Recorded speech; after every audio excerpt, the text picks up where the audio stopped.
Good evening, everyone. I would call the meeting of September 24, 2019 of Mayor and Council, City of Villa Rica to order. It is 6 o'clock. Welcome to the sunny South in the fall. It's a very hot day we've got out here, and so I appreciate everybody showing up this evening. So we've got a long agenda, and we're going to try to get through it as quick as we can, but try to be as prudent as we can with the taxpayers' money. So with that said, we will have our invocation given by Council Member Shirley Marchman, followed by the Pledge of Allegiance. Please stand. Gracious Father, we thank you for another day. We thank you for being in the land of the living, in the land of the free, and we ask that what we do tonight that will be pleasing to you, and that we will consider all constituents, whether they are in our ward or not, but just do what's right and what's pleasing to you. As long as we do that, we know that everything will be all right. Bless our nation, bless our city, our state, bless all of the elected officials and everyone that goes to make up the building of the city. This I pray in Jesus' name. I pledge allegiance to the flag of the United States of America and to the republic for which it stands, one nation, under God, indivisible, with liberty and justice for all. Thank you. Please be seated. Okay. We have a presentation tonight by Judge, I'm going to call her Judge, even though she's retired, Betty Kaysen. She's going to speak to us about Carroll County Mental Health Advocates Program. Please come forward. Thank you, Mayor Reese. I appreciate that. I appreciate y'all letting us come and talk to you. What Carroll County Mental Health Advocates do is try to get people out of jail, get them treatment, and get them to be productive citizens. And we have some statistics, and I'd like to present to you about people being put in jail for mental illness. Now, these are your misdemeanors. We have a mental health court that deals with the felonies, but we have a diversion program.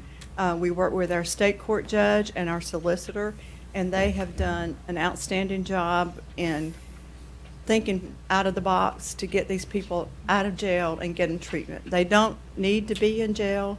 They need to be having treatment. I gave to you a sheet of what mental health advocates have done for the last year, but I want to tell you that this is for 2017 and part of 2018. The Sheriff's Department transported 493 people from Carroll County to mental health facilities, either involuntary commitments from the probate court or from the emergency room. And this constituted more than 1,070 man-hours and more than 37,000 miles traveled by our sheriff's deputies. The Sheriff's Department had identified 226 clients with serious mental illness and co-occurring disorders. And when we talk about mental illness, most of your people with mental illness have what we call co-occurring disorders. And they may have a dual diagnosis, which may be substance abuse, because what they do is they self-medicate. We work with all of our local law enforcement, including the Villa Rica Police Department. We have an average daily inmate population in the jail of 450 inmates. And the estimated cost from the Sheriff's Department for that is $7,869. I'm sorry, not dealing with big figures lately. $7,869,217, and that's what it cost to house those inmates. And the annual cost to house an inmate is $17,487. And if you add on to that the treatment that they receive while they're in jail, you can add about another 35%. So what we do, if the person qualifies, we take that person out of the jail, which saves, and I'm assuming that y'all have a contract with Carroll County to house your prisoners. Okay, so we take that person out of the jail, they get assessed, they get a treatment plan, they get assigned an advocate to work with them, and they go either inpatient for the treatment or they do outpatient treatment. And what the advocate does is make sure that they follow that treatment plan.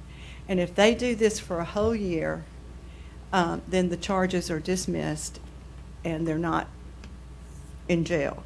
So then they can become a productive citizen. So, you know, we're asking for Villa Rica tonight to help fund the cost of our program. Carroll County gives us office space. They pay our utilities. They also give money to the program. I know Commissioner Chair Morgan's here. And that's their contribution. And then the Sheriff's Department has also, the City of Carrollton has sponsored or has given money. And we have an annual fundraiser once a year. And through this, we've been able to have 43 people taken out of the jail. We've just had 4 graduates at the end of our first year program. And so it's really worth the investment because it saves your law enforcement officers time. If these people are getting treatment and they're being not having to be in crisis, and your officers are not being called out 20 times a day to a particular resident, you know, that's saving you money too. So we would like to ask for Villa Rica to make a contribution. And I'll just tell you, the City of Carrollton gave us $10,000 toward the program.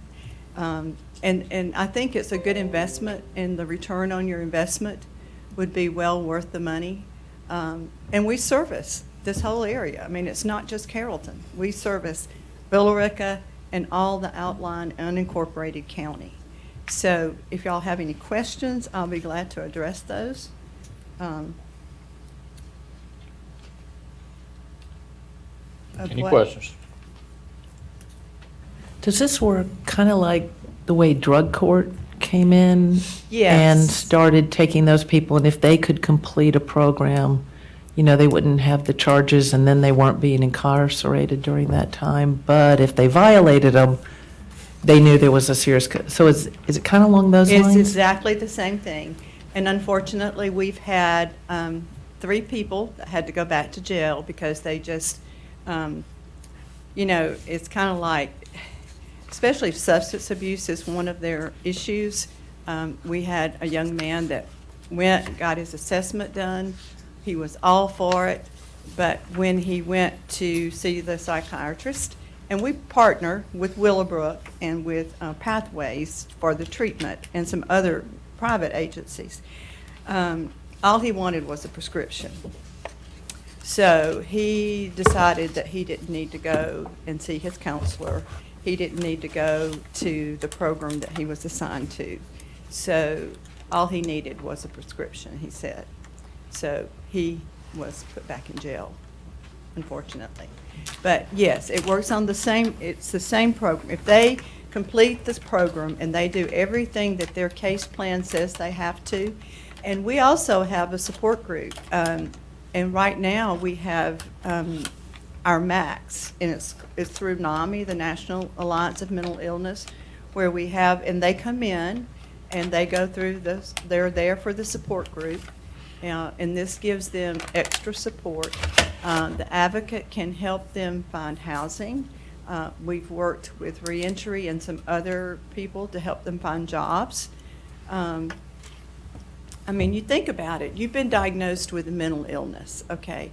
So you stay on your medication and you get to feeling better, but you don't have a job, and you sit for days and days and weeks and months just sitting there. Well, that is not good for somebody with mental illness. They need to be involved in something. And we have done some projects with our mental health advocacy program to help these people get engaged. Nobody wants mental illness. Nobody wants substance abuse, but it's something that it happens, and it happens every day. And the statistic is 1 out of 5 people have some kind of mental illness. Now, whether it's a short-term depression because of, a loss of a family member or loss of job, and those things, thankfully, if you get treatment most of the time and get re-engaged, you don't have to stay on the medication. And the other thing is the side effects of any of your medications are horrendous. I mean, they are for most of them. And so people don't understand that. And that's one thing that we've tried really hard to do is educate the community and educate people about the medication so that if one medication doesn't work, there are some other antipsychotic medications that might work better. But Councilman Monahan can tell you firsthand experience that we've had at Willowbrook working with people with mental illness. And I mean, they might be on a medication and then all of a sudden have a psychotic break. And I asked the psychiatrist here at Willowbrook one day, I said, why is that? And he said, because the brain changes. And he said, the medication they're on today, if something happens in the brain and there's some kind of chemical change, it'll throw them into crisis. So it's a very complicated disease. And a lot of times if people don't get treatment, they end up committing suicide. And we've had more than our share in Carroll County, because I feel like if we've had one, we've had more than our share. But we've had, in 2017, we had 22 people that committed suicide. In 2018, we had 27 people commit suicide. And these are numbers that I got from the coroner. And so this doesn't include the numbers that came from the hospital. So, I mean, when 27 people in our county die from suicide, it's staggering. And for this year, we don't have the statistics yet. But we are trying to educate the community. I wish we had more staff and we could spread out, but we have talked about adding a NAMI program here. And what NAMI does, it supports not only the person suffering from mental illness, but it also supports the families. Because if you came home today and your family member had turned on every faucet in the house and your house was flooded because they felt like that there was germs and the only way to get rid of the germs was to turn on all the water, I mean, what would you do? So it's very important that we educate people. And this happens. This is real life. This is 22 years of experience in the probate court, and I saw it on a daily basis. And I know some of these things sound bizarre, and again, Councilman Monahan can tell you, it's just so heart-wrenching to sit in a courtroom with these families and watch them, watch mothers cry. They've had a son that was on the dean's list at college, and all of a sudden he's not the same person anymore because he's had a psychotic break. And watch that mother cry and say, I just want my son back. Or see a father sit there and tell us now he's a prophet and, and has lost his family, has lost his home, has lost his job. And it happens every day. So I asked for your consideration, and like I said, we're hoping to expand out and have a NAMI support group here. But anytime you need, or anybody from Billerica needs us, we're available. This past weekend, we had a young lady that was suicidal. We sent the police to the house for a wellness check and couldn't find her, and the police dinged her phone and found her in the woods in Heard County. So finally we got her back to Carroll County and we got her in treatment. So that's what we do. Thank you again for your consideration. Thank you, and thank you for your passion too. I can tell this is a subject that's very close to your heart, and I don't think there's a family probably in this room right now that's not affected by mental illness in some form or fashion. And I think mental illness, as we all know, is the core of our homeless population. A lot of our veterans, suffer from that. And so I hope that this council considers that. But thank you and your committee for all that you've done. You're very welcome. For every Thank you. person you've saved, that's one person less That's that we right. have to worry about, so. Okay, we'll move on to adoption of the agenda. And council, I have 3 items that I would like to add to the agenda. The first one is a utility rate increase for 2020, and I would propose that we add that as item B5. The second one is to set dates for the Villarica Cleanup Week, which we do on an annual basis, and I would like to add that as item G3. And the third one is an approval of expenditures proposal that I would like to present, and I would like to add that as item G4. Okay, and with that said, Tom, as I always do, is this a representation with the added items of an advertised agenda that we have? Yes, sir. Okay, I would entertain a motion that we approve with the additions. Mayor, I don't have any issue with the B5 addition or the G3 addition. However, the G4 addition, from what I see, is a stark change from the policy of the city. And I do believe that it's probably best that we entertain that after we're able to do more research on the effect of that. And also, once we have a Ward 4 council person as well. I don't think it's fair that we only have 4 council persons, and then make it such a stark change in the policy of the city. What is it pertaining to? Well, what we're voting on right now is whether to change the agenda or not. In my humble opinion, we should probably, if that's your desire to vote against that, then we add it and discuss it, and then the vote comes up. This was at the request of 2 council members.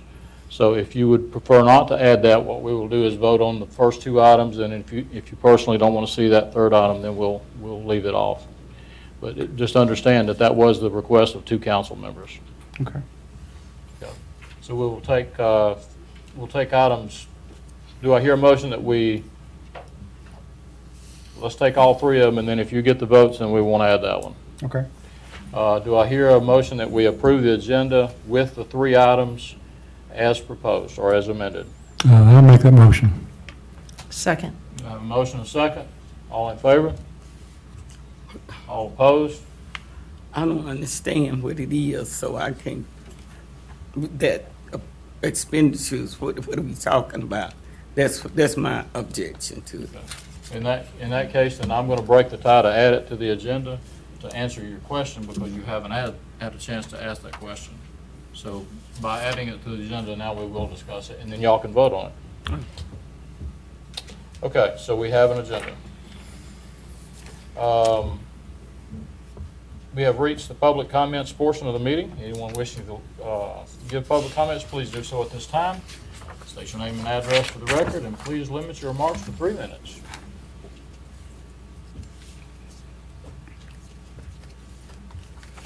John Haddock, 3106 Golfers Way. I feel like I almost ought to reintroduce myself to the council, because it's been about 8 or 9 weeks since I've been here, and as you know, I broke a leg, and so I've been somewhat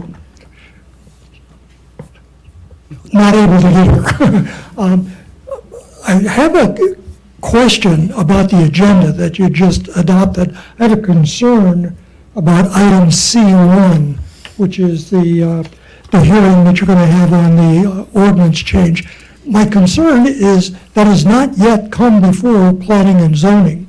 And it seems to me that planning and zoning ought to hear this even as a presentation before it comes to council, because I know we're going to have some questions about the zoning write-up as written. So, maybe it's not a big deal, but I would have preferred that the council not have heard this until planning and zoning had heard it. So that was my concern. Thank you. Thank you, sir. Anybody else?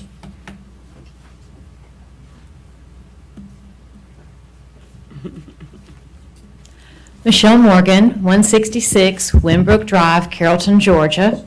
I do serve on the board with Betty, so thank you for your words. In the last 5 or 6 years we've been together, it's amazing what she has done. We also have an advocate, Jody Goodman, who is paid for by a grant. So we really do use the money wisely. But I'm here tonight as your new chairman of Carroll County. And back when I came before y'all, I guess maybe 2 months ago, I talked about how my husband and I had a business here and how we recognize that each of our convenience stores are different. And during the campaign, I recognized that each of our cities and each of our communities are very unique. But at the same time, we're all under one umbrella. No matter how hokey it is, I want to make sure that everyone knows we are Carroll County, and I want us to all be proud of it and recognize each other. So, not to be a negative with the umbrella, because Lord knows we need the rain now. My little card says, I am committed to working together to make all of Carroll County great. No relationship is all sunshine, but we can share one umbrella and succeed together. And this is a personal gift from me, not paid for with county taxpayer dollars.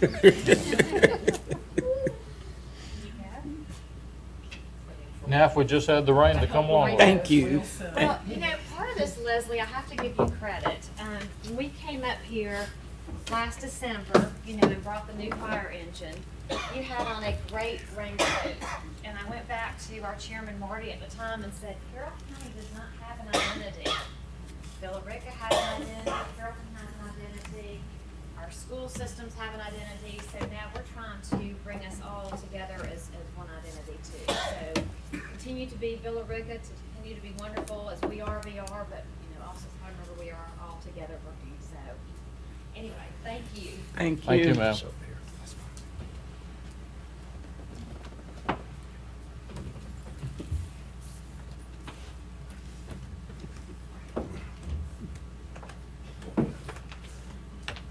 Good evening.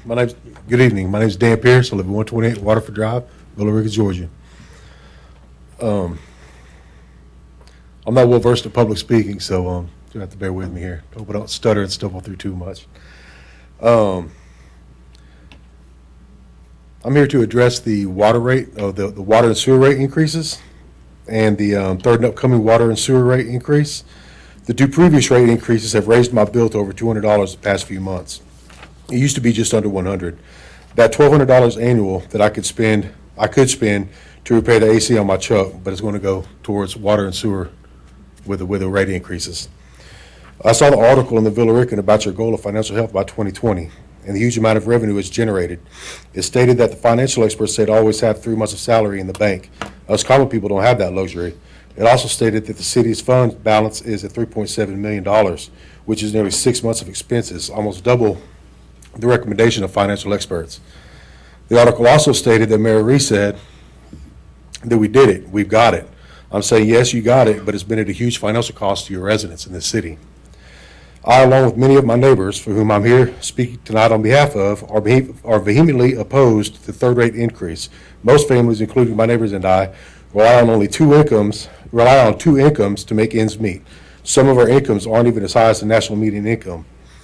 When water and sewer and electric bills are over half of the cost of your house payment, it makes it extremely difficult on people to pay their bills and have some cushion for other expenses. Previously mentioned the AC in my truck. Not to mention the financial harm it's causing senior citizens who only rely on Social Security.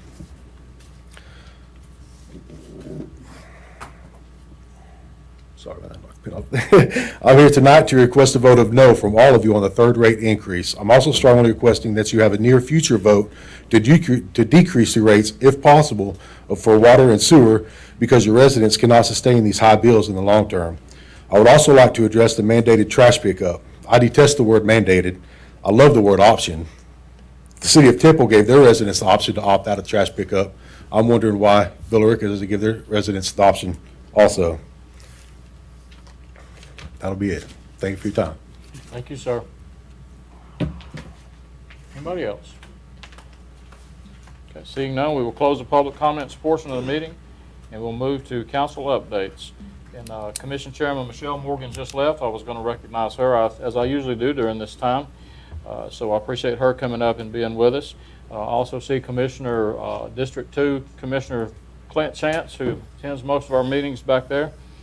And I also see several candidates for mayor and one for Ward 4 council. So I appreciate y'all being here, and certainly anytime you would like to get up in public comments, you're welcome to do so. But thank you for coming. Okay, moving on to, I have an update. I'm sorry. It's okay. 2 items. One was from 2 weeks ago. I'd like to mention again, in the middle of June, I was given a folder with charges, claims that the city had been defrauded by a contractor. On-site pictures were taken and claims were made. I gave it to city staff. And as of this time, and I'm not saying whether it's valid or not, that's not for me to determine. It is now September, and I would still like an answer on that. I would like it checked into to see if it has any validity. If it's not, let's move on. On a positive note, today, we had a major ribbon cutting out at Loico, which just happens to be in Ward 3, not that I have anything to do with what happens out there in our industrial park. It's really all of us, and people even that predated being in this position that helped some of those companies be here. But, we made it out there, and they've had major expansion, and they provide a number of jobs and well-paying jobs, and we got to tour again, which was nice to see, because some of that stuff is over my head with the millions of dollars of high-tech equipment they have in there for making tools, which are sold wholesale. But anyway, that was a good celebration. This is a great German company that we have in our city, and they're expanding, which means we're growing and we're providing more good quality jobs in Villa Rica. So just wanted to share that. Thank you. Anybody else? Okay.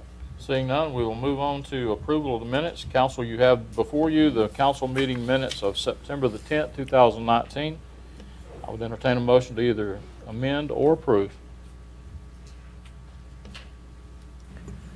Make a motion to approve the minutes. Second. Have a motion and a second. All in favor? It is unanimous. Okay. Tab B, Finance.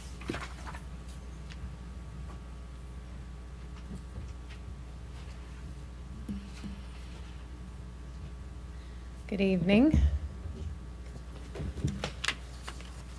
Tonight we'll start with 2019 budget, and then we'll get on to 2020 budget.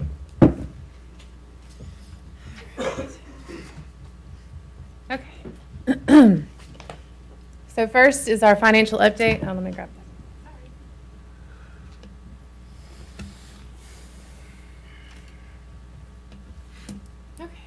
Our financial update for August 2019.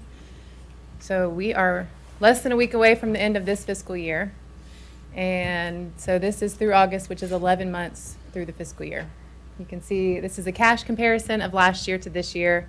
August to August, our total cash and CD was $9.4 million last year, and we're up to $14 million this year. Our general fund there, you can see, has gone from $4.3 million to $5.7 million. And water sewer fund has doubled there from last year to this year. Sanitation and solid waste is a negative.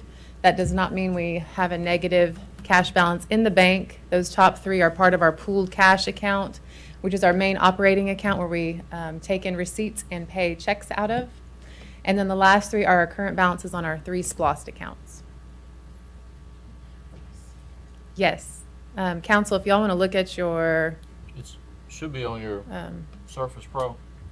If you go It to- looks like... It's not a minute, it's not the update, that's the dashboard, right? The Yes. dashboard, yes.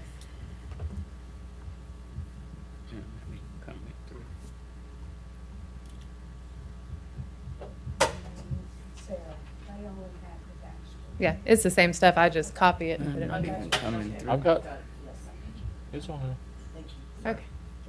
Next, this shows our growth. If you'll focus on the top part, which is our residential, again, comparing last year to this year. Building permits for residential homes last year at this point was 149, and this year we are almost exactly 100 permits higher than that at 248.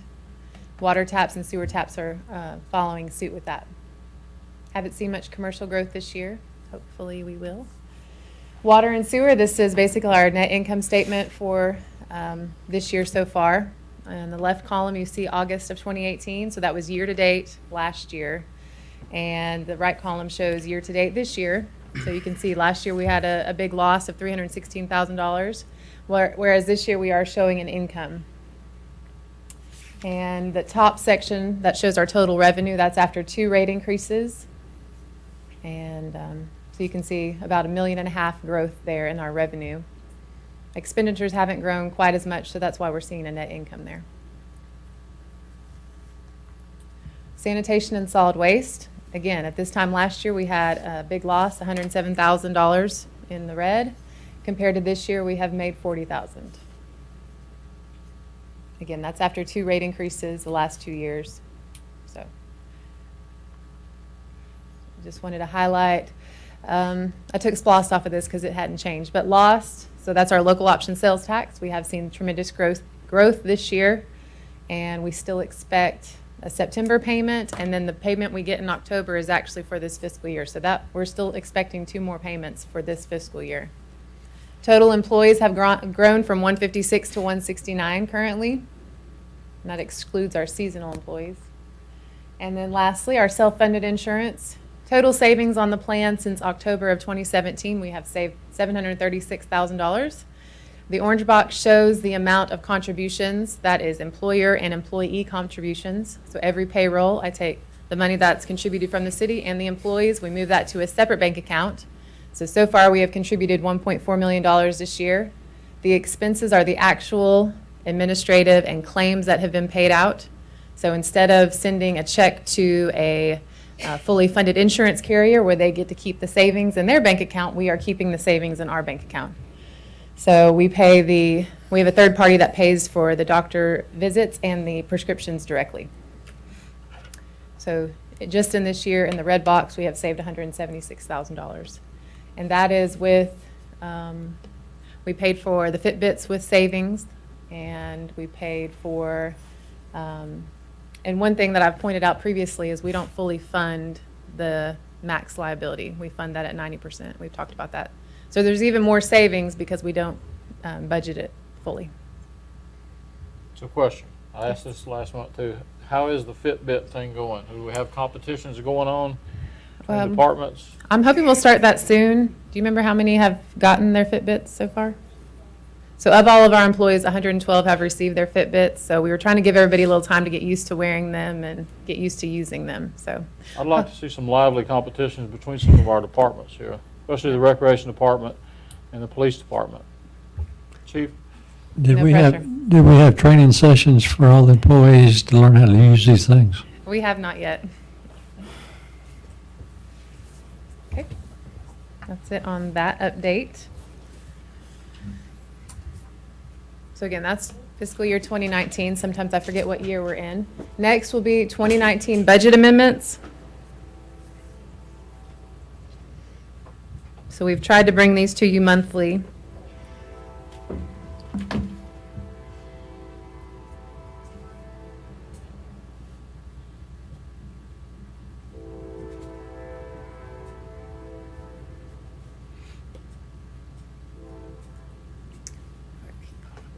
All right.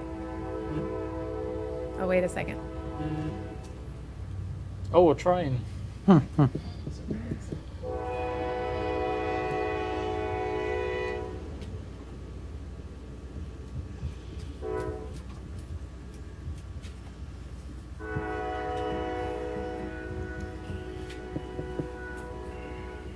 Okay, the top one is for our general fund.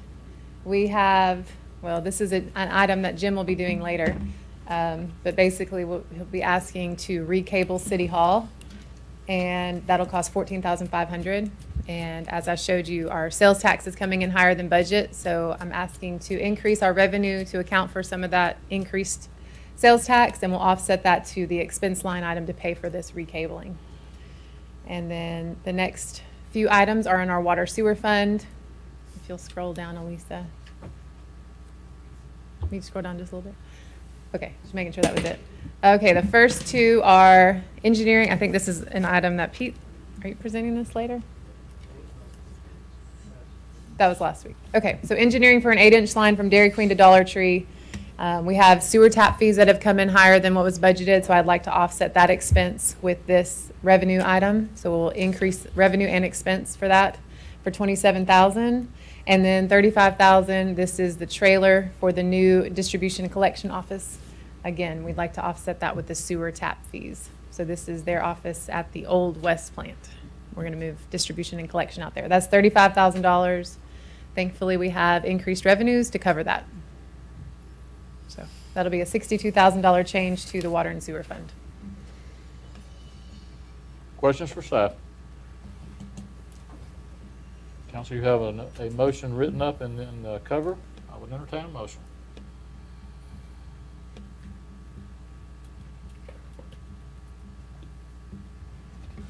I make a motion to adopt the ordinance to approve an amendment to the budget for the fiscal year 2019 for the city pursuant to Section 2-71 of the city charter. Second.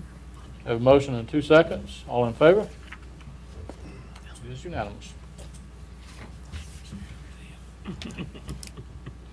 Okay. Item number 3, and before Sarah begins to talk, the way we're going to do this is Sarah and I talked about it, and I think this would be appropriate. Sam, if I'm wrong, then you stop me. But we're going to let Sarah do her presentation on the budget, and since this is a public hearing, then we will open the public hearing up again following the budget presentation for any comments that the public would like to make.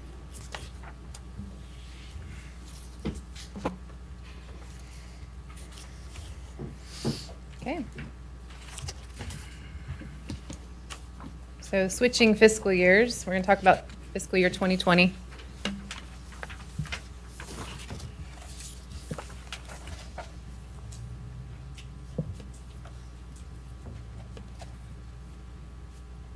Alrighty.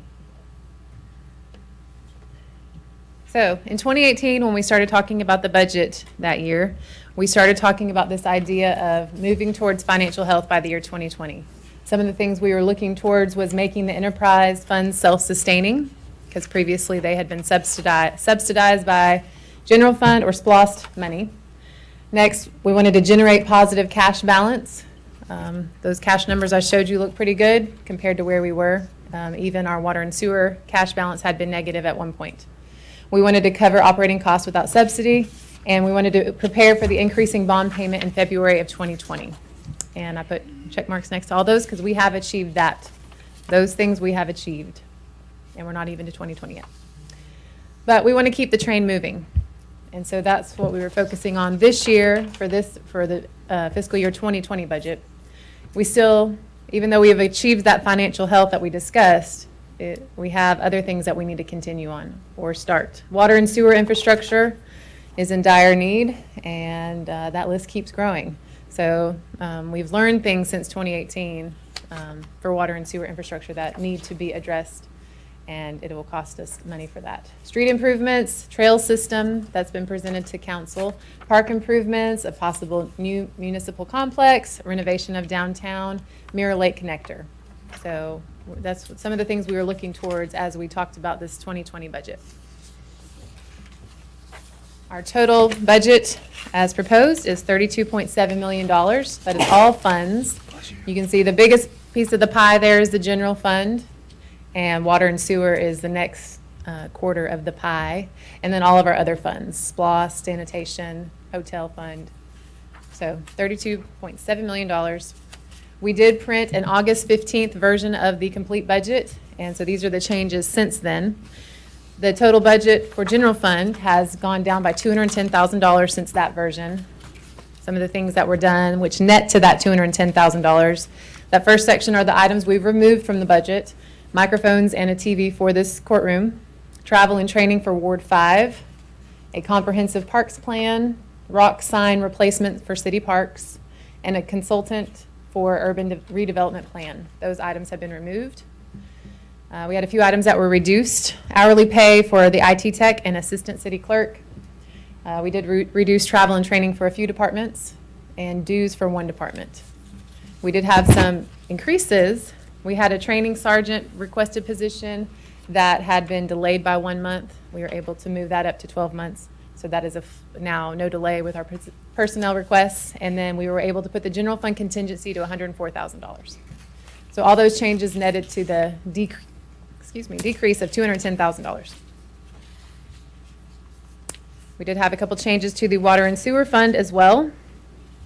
We reduced that budget by $90,000.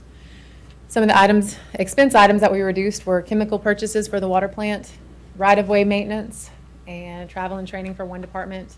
And then we had to balance the budget, so we put $10,000 to a water and sewer contingency. Okay. Personnel, just to kind of recap what is included in this budget. Personnel, as that first slide showed, where our total budget's about $33 million. So 1/3 of that is personnel expense. That's everything: pay, insurance, taxes. Our prior year personnel budget was $10.5 million. So this budget includes 7 new positions and 6 upgraded positions. You can see here the additions, which we have 7 additions: assistant city clerk, an IT tech, 2 athletic assistants, a public works administrative assistant, a training sergeant, and a distribution and collection technician for about $300,000. And then we had 6 upgrades for various positions there. And just to note, we did have $459,000 in general fund personnel requests that we were not able to fulfill this year.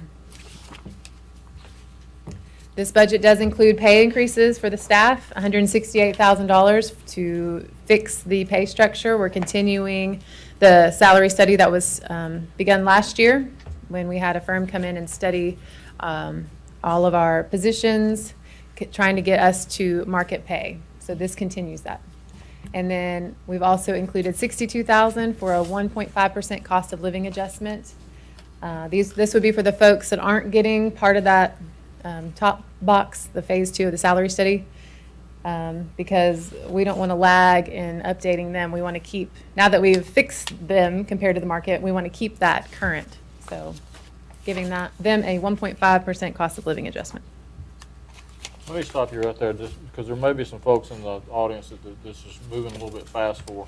So the first block up there that she's talking about, the $168,000 for phase 2 of the salary study. So last year, the council, actually 2 years ago, the council approved a budget item, and the firm of Raftillis came in and did an assessment of all of our positions in the city. And they compared them to all the cities, counties that are of a similar size in our area. And Tom, how many cities were compared? There were several. I can't remember that number, but it was a lot of them. And so anyway, they came back and said that these positions are not up to what everybody else is paying. And let's face it, we're all in the same pool. We have employees that leave us and go to other places after we've spent taxpayer dollars to train them, police department, but other departments as well. And so that study said this is how much you need to spend to bring all those employees up to a marketable number. And there was no way that the city could fund that in 1 year. So we put it in place for 3 years. This is phase 2 of that 3rd year study. So Yes, we did $320,000 last year, $168,000 this year, and it looks like we'll have about $87,000 left for phase 3. Self-funded insurance. So this relates to the slide that I gave the update on. In the 2020 budget, we are budgeting just over $2 million in expense. $556,000 of that is administrative costs. So that's paying for the insurance that we have that protects us from catastrophic type situations.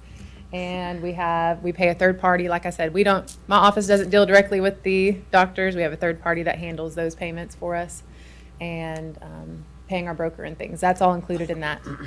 Also wellness and doing the annual blood work and things, that's all included in that. And then we have $1.5 million in estimated claims. So that bottom box shows $1.67 million.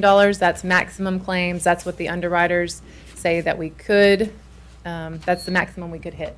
So we only fund 90% of that, which is $1.5 million. So that difference there is savings to us as well. Capital requests in this year's budget, we have $5.6 million in the budget. This pie chart shows the different sources that those capital requests are funded by. The largest piece being water and sewer fund on the right. And then the other half pretty much is SPLOST. Our 3 different SPLOST funds are funding most of the rest of it. And just to note again that we had $845,000 in general fund capital requests that were not able to be funded in this year's budget. 845,000.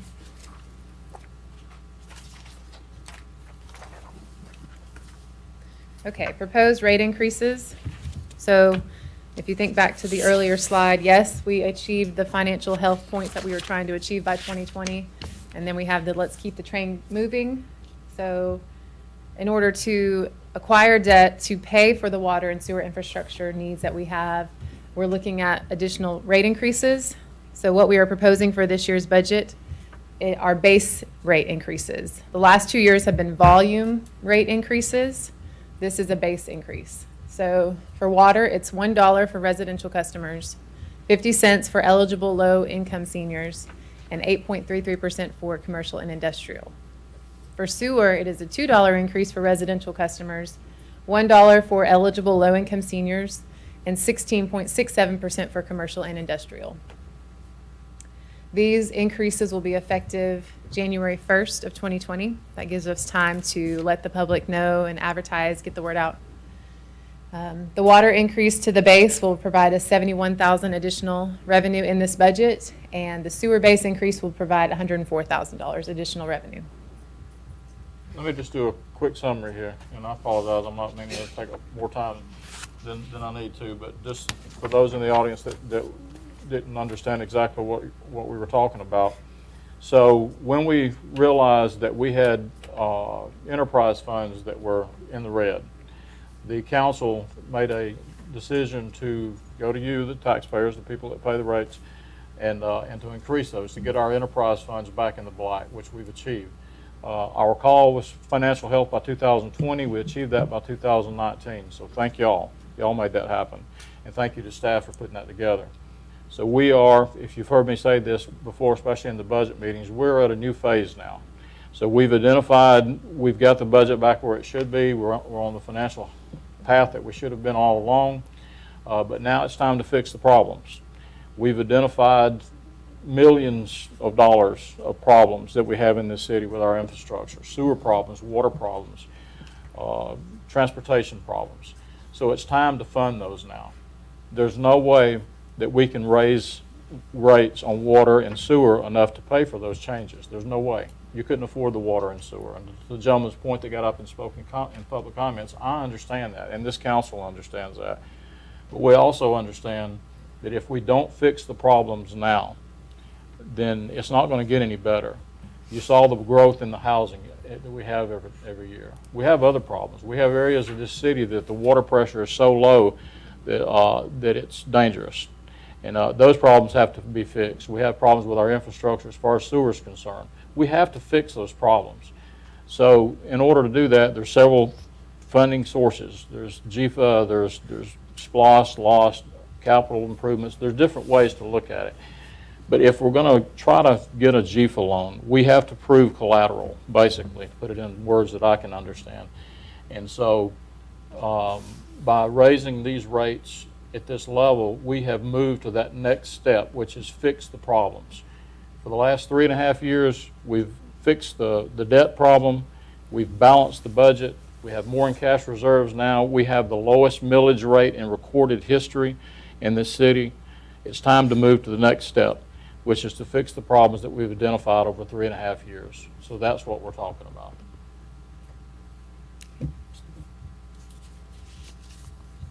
All right, how much will my utility bill go up? So the average residential customer, if you look at the green box, we're going to look at a few of these. So look at the green box, that'll tell you how much water consumption this particular customer would use. So if a customer uses $4,700, they'll see a $3 increase. So a base is just a flat figure, and like I said, 4,700 gallons. oh, I'm sorry, 4,700 gallons. The base is a flat figure, and it's not dependent on volume. So, like I said, the previous increases have been based on volume. This is a flat fee. So the residents would see a $3 increase. Discounted senior, they will see a $1.50 increase per month. And then here's a couple examples of commercial. A commercial entity that has a 1-inch meter that uses 10,500 gallons. Again, that's not necessarily relevant to a base increase, but they would see a $5 increase. A commercial user that has a 2-inch meter, they would see a $15.99 increase. And an industrial customer with a 4-inch meter, they'll see a $50.01 increase. So those are just some examples of how this rate increase will affect some of our customers. Debt service. So in 2019, we had $260,000 principal to pay and $1.4 million in interest. 2020, which was one of the items in the target for financial health, is because we're seeing a 28% increase in our bond payment for 2020. So you can see how it tipped the scale there. If you compare the principal line items, that's where you see the increase. We're going from $260,000 principal to $735,000 principal payment. So that was one of the items that we've been preparing for, and we are ready for that. So that's all I had in my presentation. If you want to move to the public hearing portion. Thank you, Sarah, for that in-depth report. Thank you to staff for doing a tremendous job in putting all this together. This time, we'll open up the floor for any public comments on the budget. On the budget for 2020. Anyone wishing to give comments, please do so at this time. State your name and address for the record, and please limit your remarks to 3 minutes. John Hadeback, 3106. There's a real advantage to sitting in the front row. You can get up here quickly.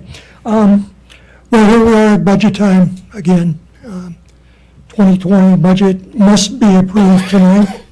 I really want to laud the council, the administration, the staff, the directors, everybody who has been involved in this budget process. I personally have seen this going on for months, and I know the quantity of time, the hours that you have put into this budget. I was one of maybe the only public citizens that sat in on a couple of the director meetings. I found those very useful, but as a citizen, not so useful, because I had no chance to react or to participate in those, and I stopped going to those. But I really thought those were very, very good, and I would laud you to continue those.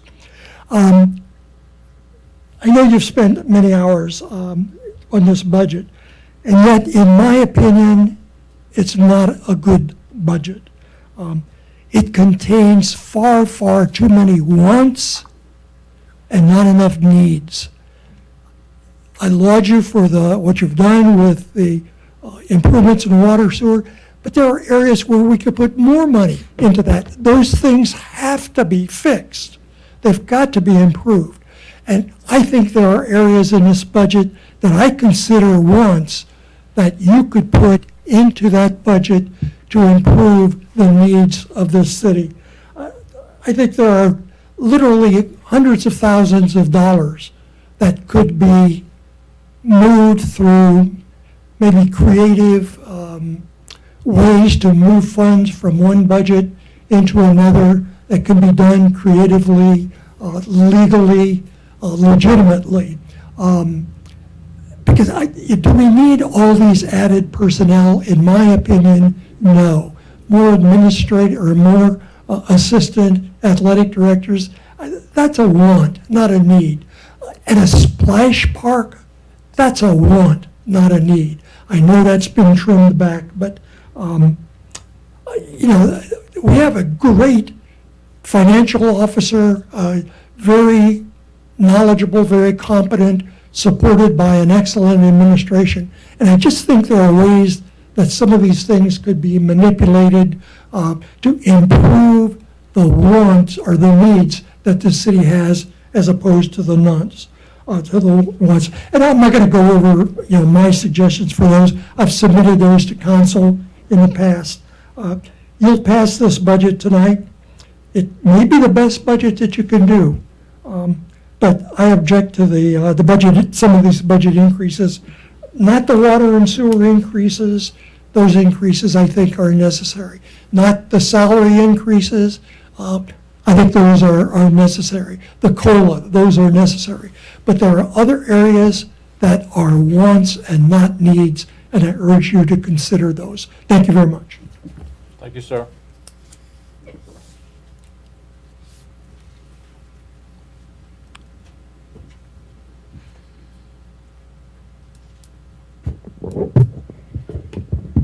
Hi, Peg Taylor, 2120 Osprey Cove.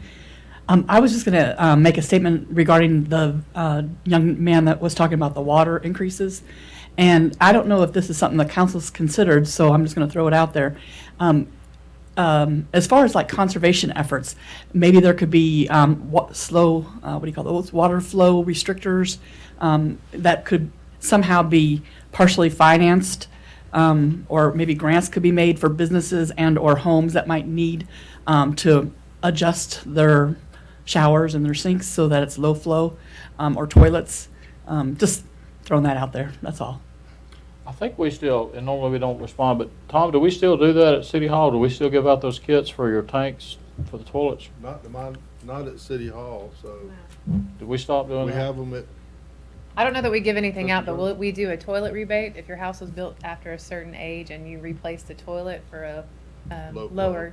lower flow, we will do a rebate. I think it's $100. Anybody else? Okay, seeing none, we will close the public comments portion of the budget adoption, and we will move on to item number 4. I'll just open the...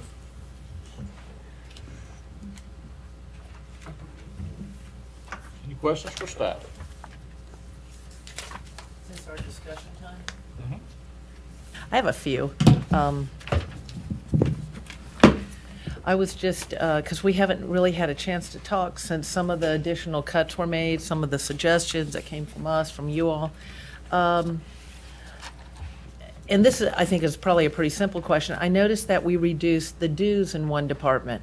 I was afraid to touch any of those. I just sent in questions about some of those things because I didn't know what was required and what was optional. So we have GMA dues. There's certain things we have to pay. There's certain dues that are required for groups, whether it's water and sewer or rec. There's certain groups that they belong to that you can't belong to if you don't pay those dues. So my question is, how do y'all know where to go in and get those? And then my comment would be, let's cut out all the ones that we can, that we don't, because I don't know. I don't know which ones they have to have. Anything, I don't want to call it frivolous, but again, it's that wants need thing. If there was anywhere else in there to cut, let's do it. But anyway, so how do you? That one, it's on the list. It was $467. This year, we asked all the department heads to itemize all the line items that, that aren't utilities, that aren't personnel. So the things that they have a little bit more control over. So travel and training, dues and fees, and those sort of things. So we had a couple departments that, I know for that dues and fees, I didn't have anything that matched for that $467. So that's why I felt comfortable cutting that one. And then the travel and training, again, we touched a few of the departments. I know there was some that we cut specific travel that the council had questioned, but others, if the department hadn't itemized to that full amount, we did cut back on those. Okay, and the chemical purchases for the water plant, that's another one I would have been afraid to touch, right? But I'm assuming that maybe there was a little cushion built in there, and that's why, because I know we can't give up chemicals we need. Right. Okay, so just, all right, right-of-way maintenance? Yes, so distribution and collection, and I may have to lean on Tom a little bit on this, but they budgeted, I think it was $100,000 this year, or for 2020, to do right-of-way maintenance. As they are doing, what is this, sewer? May have to lean on Pete a little bit. The sewer and water right of way, as far as tree clearing, tree removal, that sort of thing. So tree clearing for our right-of-way, water and sewer right-of-way, so they can access the sewer lines and that sort of thing. Okay. So we had $100,000 budgeted. We reduced that by, what was it, 30,000? Yes. So we Okay. reduced that. See All right. if I remember, how much did you use to date in that particular line item? I can tell you. You can find it quicker than I can. Probably. Oh, you're not I don't know, I kidding. looked at them long enough. I know the new book isn't even all tabbed and marked up like the older book. I had it all tabbed and marked up, and then it all changes. Am I in the right line? Oh, here it is. As of, this was through July, we had done $36,000. Okay, so I thank you guys for doing this because we don't know those. I mean, sometimes we can compare last year, this year. I mean, we do a lot of that, but there's some of these where you've cut that I just wouldn't know to even touch them because I don't know what's required for that department in that sense. And the personnel request, I was concerned on some. We've made some cuts that I thought, yikes, I kind of wish we had those on board, especially when it comes to police officers sometime and some of those tasks. I don't know if it was a task force, but it was an Yes. officer to network. Is that? ACE. Mhm. Yeah, was that the gang drug? I'm trying to remember. Chief, what was the ACE officer for? Chief. There was a drug unit with the city that would have been with the city and county together. Okay. Like a drug task force, but this is With that network, and you hate to give up something like that because you're thinking you can see how drugs are a real issue. Drugs, and if it's not that, it's the human trafficking, which they're also networking in.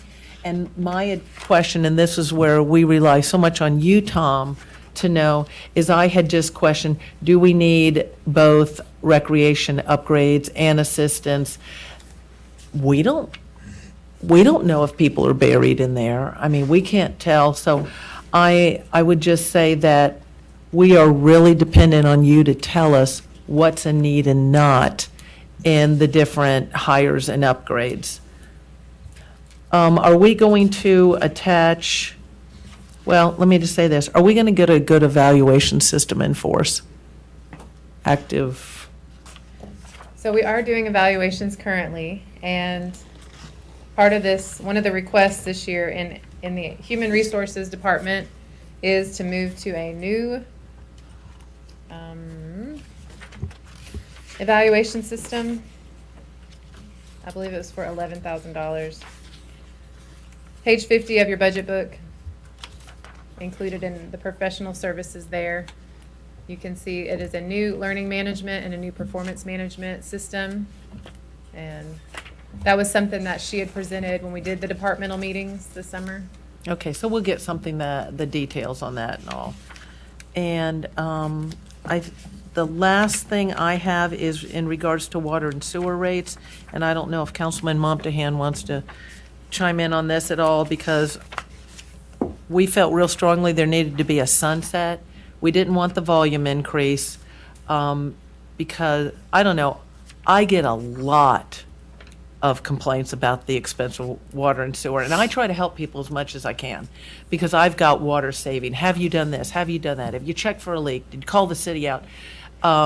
Because it's been costly, it's been painful. But if you've looked at the PowerPoint we did, we understand that some of this pain is really necessary, but there's got to be limits to what people can pay too. And so we wanted to be real sure that this was tied to a sunset. Now, I got an email that said it would be tied to, if we got the GFA loan, it would be tied to the GFA loan. So the sunset means that amount, that base amount, will come off when those loans are paid. Will we receive something in writing showing that that's what's happening? Because that's why I agreed to this particular increase.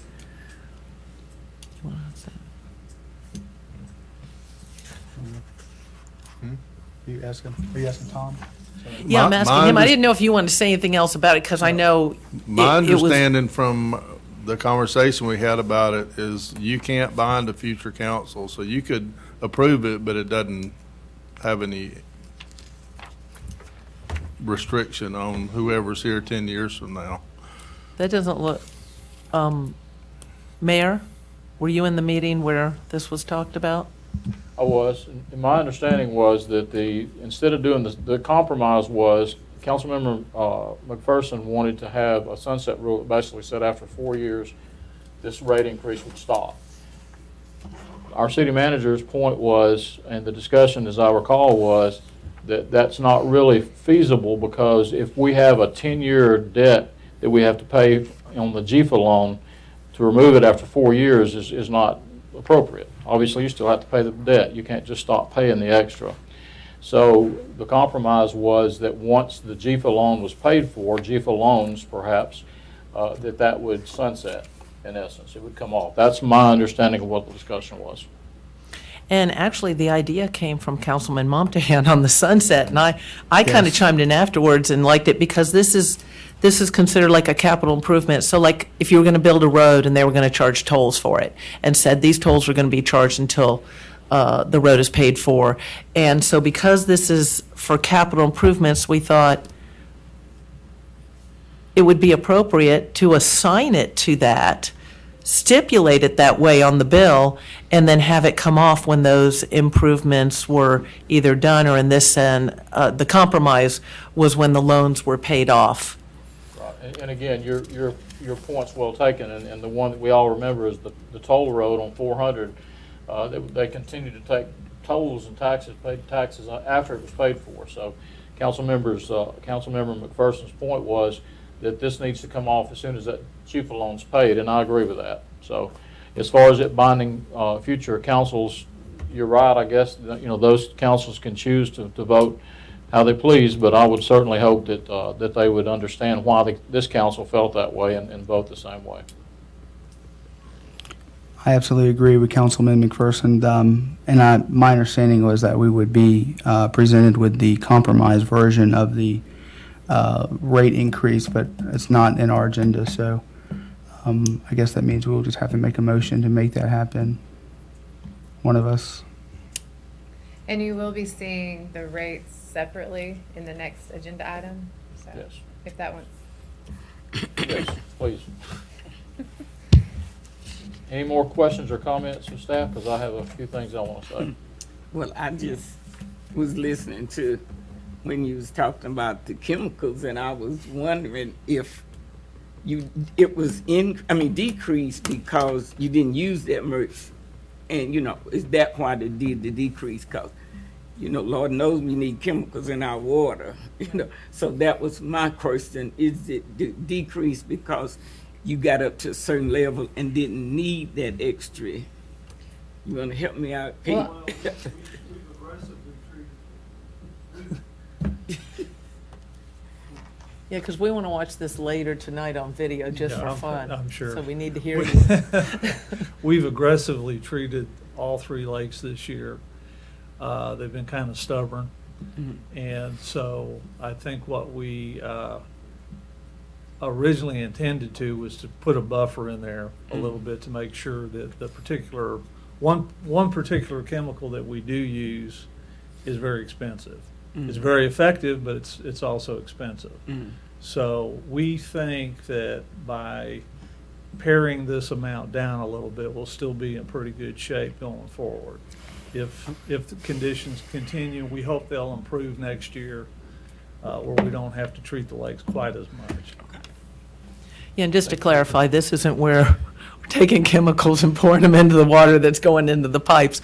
There's a problem out with the lakes, algae blooms and things like that that have to be controlled, so. Any other questions or comments before I say what I need to say? Okay. I thought long and hard about what I'm going to say about this budget, because arguably, and I've said this is the 40th year that I've been a public servant in Cobb County, Douglas County, and 17 and a half years with Villa Rica in different capacities. And so I've seen just about every budget process that's out there. I've seen very good budget processes. I've seen very bad budget processes. One of the things that I will say, not so bad about this one, but not so good either, is that we probably, the next council will take this matter up. I won't be here as your mayor, but I think that we probably, year before last, we didn't have enough information. I think this year staff heard that You guys did a great job, and you said, we're going to give you all the information. So we started in April with this process, literally. And so it would be my suggestion next year that you condense that somewhat and that you ask for goals and objectives from your department heads and have their presentations in June and July. And that when you have the tax digest from Carroll and hopefully Douglas County, that's when you start the budget process in earnest. Because really, before you know what the tax digest is from those counties, you're really doing a budget without having the numbers. You don't know how much income you have. So doing a budget in April when the tax digest numbers usually comes in August is a little bit premature perhaps. And we had a really good year. The city did, the counties did, Douglas and Carroll. But that's not always going to be the case. So I think it's prudent upon this council and staff to work together to get closer to that number so that we know how much income, because that's how we do it at our house, right? We know how much income we have coming in, so that's how much we know we have spending out. And hopefully we have a little bit left over to go fishing. That's me, I guess. But anyway, so that's one comment. I want to thank Tom and Sarah and every department head and anybody else that had anything to do with this budget process. It has been a long, arduous process. There have been times when the council, the elected officials had questions and were upset. There have been times when the staff was upset because of the council asking those questions. But this is all part of the process. And it's a process that we need to do to make it very transparent to the citizens. Like Mr. Hanneback said, he attended many of those meetings. We did make a change, by the way. We did start having public comment about halfway through the process, but I think that's something we need to add. But I would encourage all of you, those of you that are watching on TV and are here in this room, be a part of that budget process next year. Listen to what the department heads present as their goals, and a lot of your questions will be answered if you do that. Yes, it's going to take some of your time, but I've already said you need to condense that, in my opinion. But that's a very important part, and arguably the most important thing that we do as elected officials is pass this budget. So none of us take this lightly. I can tell you by talking to these folks on a daily basis, 7 days a week, that they understand the burden that tax increases put on you. They understand the burden that rate increases put on you. But these folks all do their homework, and we have a staff that's second to none, and they give us factual information, and that's something I can say hasn't always been the case here. And I can say that because I've been here that time. But I commend the staff for providing the elected officials with the information to make, concerned, good decisions. And I commend this council for doing their homework and getting in the weeds, so to speak, in some cases, and looking at the budget and saying, do we need to do this? What is a want? What is a need? That's all going on. And I can tell you from somebody that was probably in the middle of all of those conversations, or 90% of them, that there was a lot of discussion going on about this budget. So thank you to everybody. It was a good process. I said that I've seen good processes, I've seen bad, and I will tell you that in my 40 years, this session that we've had here in 2019 has probably been the best that I've ever been a part of. So thank you to everybody that had something to do with it.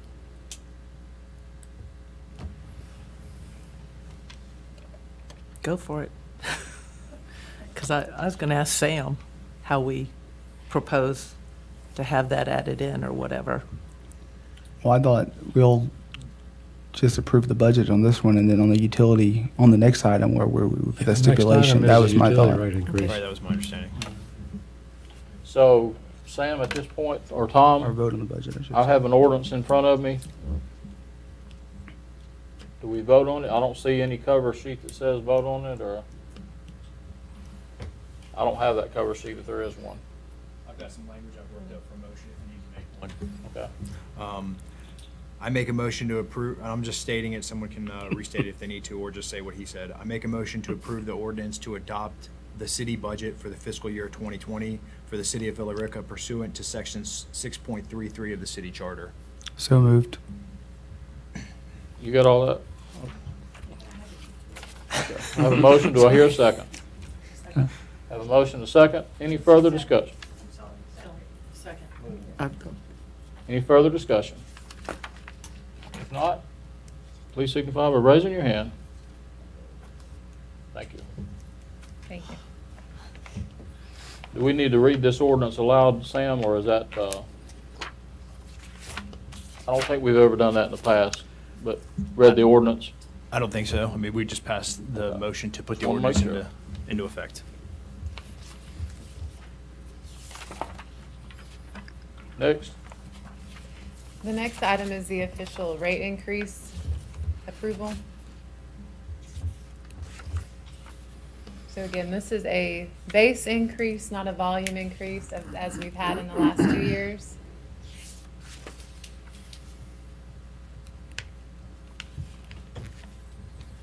So this is what we have currently, the 2019 base rates. And so the middle section is water, the right section is sewer. Basically a 8.33% to all of the base in water and a 16.67% increase for sewer, except for the eligible low senior or low income seniors, where that would just be half of that. So Elisa, if you'll scroll to the next page, you'll see the new base rate chart.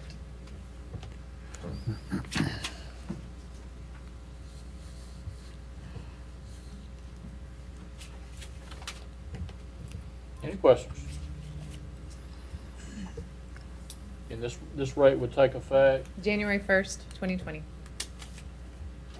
okay, I think last time, one of the things that we were really good at when we did the rate increases to work on the enterprise funds was we did a really good education program. And we sent the information out in the bills. No, everybody's not going to be in favor of it. They're not going to like it, but I'm a firm believer in providing information, so I would encourage us to do the same thing now, to get the information. This sheet, if they have questions, they can call the council people, or I'm sure they call City Hall too. Yeah. But I think education is key to making people understand what we're doing. We'll send out a mailer, usually like a postcard, to all the all the customers, and we'll put it on Facebook and we'll get it on the website. We may have even done a robocall as well, so we'll try to get it out to everybody. Right. And Thank if you. the proposal we're asking for is approved to be added to this, I think that would help people swallow it better, because I don't think anybody up here was crazy about rate increases. I mean, I was just hoping that we wouldn't have to do that third year. I mean, this was the most contentious thing, was it not, almost? And, I mean, we have battled over this one. Nobody wanted to go do the third year if we didn't have to. And some of us still don't want to do it, and this is the compromise that we came to. How can we maybe make it the least painful and do what we need to do with what we're saying we need the money for, and when we do those things, stop charging it. So how do you want to do this proposal? I'll make the motion. You want me to? It's working in my head right now. Okay. Have at it. Okay. I make a motion that we approve the utility rates as presented to be effective for all utility bills sent on or after January 1st, 2020, subject to the following conditions: that 1, the rates be a separate line item on the utility bills; 2, that they are described as for the purpose of aiding in infrastructure or something of that nature; and finally, 3, that the duration of the rate increase be only for the amount of time necessary to repay, reimburse, or make repayment upon the Georgia Environmental Financial GFA loans, whatever the acronym means. So that's the motion, I think. Second. Have a motion and a second, discussion. I think that's an excellent idea. Tom, is it doable to put that on the, Yes. Sarah? Okay. Should be. Any further discussion? Not, all in favor? It is unanimous. Thank you. Thank y'all. You did well. Thank you. I didn't think you could get it all in. Tab C, Community Development. Good evening, Mayor and City Council, and to the public as well. I will apologize that we didn't actually have a presentation printed out for you. I was understanding that we actually had it in our system, and I actually had to run back to the office to grab it.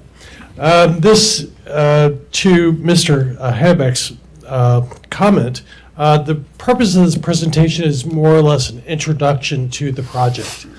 This is for the benefit of the public, because what we want to do is encourage the public to go to the website if they have an interest to pull the zoning ordinance out and provide comments to the staff or even to the elected officials. So we're not going to preempt the presentation by going into the content of the new ordinance, but I did want to, once this is pulled up, just kind of run through what the process is, why we're doing it, and how we hope to accomplish it over a timeline, and not getting into the details of the project itself. So as Mr. Hanback had said, yes, this is also under review currently by the Mayor and City Council, as well in tandem with the Planning Commission at the same time, to provide both groups adequate time to really get into the document for a full review. We've already started to receive some very constructive feedback from members of the Planning Commission, and we look forward to that engagement both with the public as well as with the elected officials moving forward. With that said, I'll proceed with the presentation. I apologize that you're not facing the screen. Maybe we can get that on next year's budget. Get you one in the background. Okay, the zoning ordinance process. Now, when I came on board back in February this year, one of the first priorities that was brought to my attention was just how awful our zoning ordinance is. And I've seen my fair share of bad zoning ordinance, and I would have to agree this is probably one of the worst ones I've seen. It's a badge of honor. The first process that we undertook was to do an actual forensic audit on the zoning to find out why it was not working. What was it about the application of the zoning districts? Was it the uses? Were they not really aligning with what we were trying to accomplish in the comprehensive plan and some of the long-range plans of the city? I'll go into some of the details of the forensic audit coming up next. Identify best practices would include looking at other jurisdictions that are actually thriving and successful. What is it that they're doing a little differently that maybe we should have consider looking at? Some examples of that would be like Woodstock. Towns that are about the same size of us that we may aspire to be like. Certainly Villa-Rica has its own desirable and unique characteristics, but are there things in our ordinances that are prohibiting us from accomplishing the next step? And finally, the last step would be the drafting of the new ordinance. We have gone through great detail to make sure that the new ordinance is properly illustrated and very clear in what it's trying to accomplish. I want to get into some of the issues that we identified in the forensic audit to kind of carry the case further. The first one is, there we go, looking at your residential zoning districts. Let's start at the very big ones. Rural development, which is your agricultural type of residential. 29% of all the properties in the city are non-conforming. And that's not the worst one. Single-family residential, we have one zoning district for everything. This is why 80% of development in this town is done by PD, or planned unit development, which allows people to make up their own zoning. What's the point? Our single-family residential, 38% non-conforming. Multifamily residential, you go one category. We all talked about what a great opportunity it would be for Walton communities to come out here to do a development with the Housing Authority. Of our existing one multifamily zoning district, 48% are legally non-conforming. Townhouses, 100% non-conforming. You got attached dwellings zoned multifamily. You've got detached dwellings zoned townhouse. It makes absolutely no sense. So that's one of the things that we wanted to address. If you look at the illustration here, the lots that are in red, you can see the clustering really close to the downtown area and up towards Fullerville. Those are all non-conforming lots. Now, you've got to understand, like I mentioned, 80% of construction here is done through PUD, so that's not even going to show up on there. We don't have a standard the developers can come to this town and say, okay, I can make this work. They just come up and say, well, this is what we want. We want to just pack all these houses in here, and, you know, well, the setbacks, we want these houses to be 5 feet away from each other. And it goes through the council, and the council does what the council does. But we need to establish a baseline standard. Okay, I think I may have hit. There we go. Okay, sorry, I think I hit the power button. Here's some examples. Up here in the right corner at the top, that's Mirror Lake. So you've got Shoreline Drive coming through. The property right in front of it is currently a large vacant parcel. It's zoned for industrial. Who wants industrial right across from one of the nicest neighborhoods in the city? It makes no sense. And then going around those properties, you've got multifamily. You've got really no road networks in there currently to even support multifamily. You've got churches and also existing multifamily that's zoned for single family. It makes absolutely no sense how this zoning was applied to the zoning map and to the existing land uses. Here's another example around the Tanner Hospital system. You've got the mental health facility up there. You've got Tanner Hospital. Those are zoned the same as Walmart. I mean, what the heck? You've got office institutional. You've got office institutional, which you've got gas stations in there. That makes no sense. You got single family homes. That makes no sense. What we're going to do in the future is, you know, a hospital is a community institution. A mental health facility is an institution. A senior development is an institution. Let's put all those together. You know, let's not call them, you know, Walmart for the seniors. So continuing onward, you've got a commercial development that is not even associated with the plan unit development that somehow got thrown into it. And it's just really just kind of a mess. The next area this is Liberty Road, Mirror Lake Boulevard, Mirror Lake Parkway, and I-20. Now, in this situation, planned development, which is your zone district, which is your catch-all for everything, that's like Mirror Lake, that's like subdivisions like Reed Plantation, you know, that's for those types of structured developments, not for a Southwire Business Park. That makes absolutely no sense. Those should be general industrial. You've got sections of light industrial uses, like, for example, you've got an auto auction off of Liberty Road that's zoned for general commercial. I mean, that's not your Walmart. You know, that should be a light industrial use. You've got an office institutional cell tower. I mean, that doesn't make any sense. But there's all sorts of examples of how the zoning has been applied, which really doesn't make a whole lot of sense. And we're trying to kind of balance the scales by getting the zoning text right, but really also looking at the comprehensive plan, the future land use map, existing land uses, and what's really realistic about what to expect out of zoning.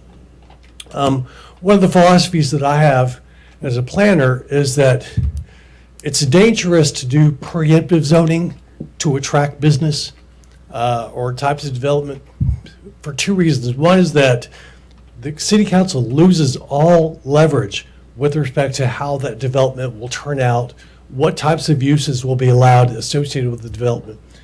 And secondly, you may cause a bit of a hardship on the property owner because maybe their properties really shouldn't be zoned that way.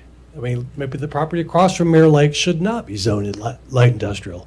Maybe it should be commercial or residential or some mix thereof. Okay. Last section, I believe this is the last one. This is the Highway 61 I-20 corridor. You've got single-family residential. You've got a self-storage facility. They're all zoned office institutional. It makes no sense. We've got properties that are zoned rural development that are not even located in our city. I mean, scratch my head. How does that happen? And just the arbitrary application of of this office and institutional zoning. We're going to try to fix that in the new ordinance. But as I mentioned, it's fixing the map, it's fixing the text, and it's been a great challenge. So I just want to run through quickly the timeline. We started the ordinance redraft back in February. We spent 5 months on it. I think, as you can see from what you've had a chance to look at, we've put a lot of time and effort into making it a really good quality product. This was posted to the city's website on September the 3rd. September the 6th, it was distributed to the Planning Commission and to the City Council to initiate their review. October the 8th, let's see, I know there's another date. Oh, that's right, October the 1st. We will make well, actually, we're way ahead. I have the wrong date.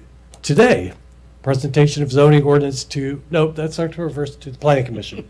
Then we're coming back on the 8th for a presentation to the City Council. November the 5th, back to the Planning Commission again. This would be their second time reviewing it and making final comments so that they can then make a recommendation for adoption or not, or changes, et cetera, to the City Council. November the 12th will be the final Planning Commission meeting to the 10th of December for the City Council for a first reading, and then for a final adoption, if all goes according to plan, January 14th in 2020. So with that said, I would encourage members of the public to go to the city's website, which is www.villarica.org. On the main page, there should be a link to the zoning ordinance. I would not recommend printing it out unless you want to spend 275 pages worth of printing. But you can download it electronically and review it at your leisure. Any comments, questions, concern can be sent to me via email. I prefer to get them in writing so that I can share them with the other committees and with the other elected officials. My email is cmontesinos@villarica.org. I have an announcement after I take questions if you have any. Questions from council? Chris, tremendous job. I mean, we see, when I received that document, I'm like, oh my Lord, is this another budget? I mean, this is bigger than the budget. Yes. So I have started looking through it. I have made some notes, but not a lot of notes. But I would encourage all of you to get online and look at the zoning ordinances. And I'll say, and Sam, you back me up on this, if cities have liability issues, it's always with zoning issues. So this is a very important time in the city's life. So y'all need to really engage on this, and the citizens and the staff and certainly the elected officials. So great job. Thank you very much. My final announcement is that on Friday I will be purchasing a home in the 30180, and I look forward to being a close neighbor with everybody and the community as a whole. Looking forward to it. I am actually outside of the city limits. Oh. Will avoid any conflicts of interest.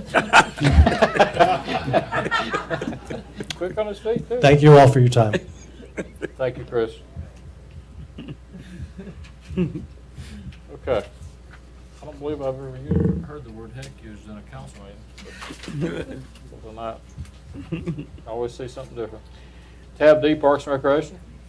Vicki?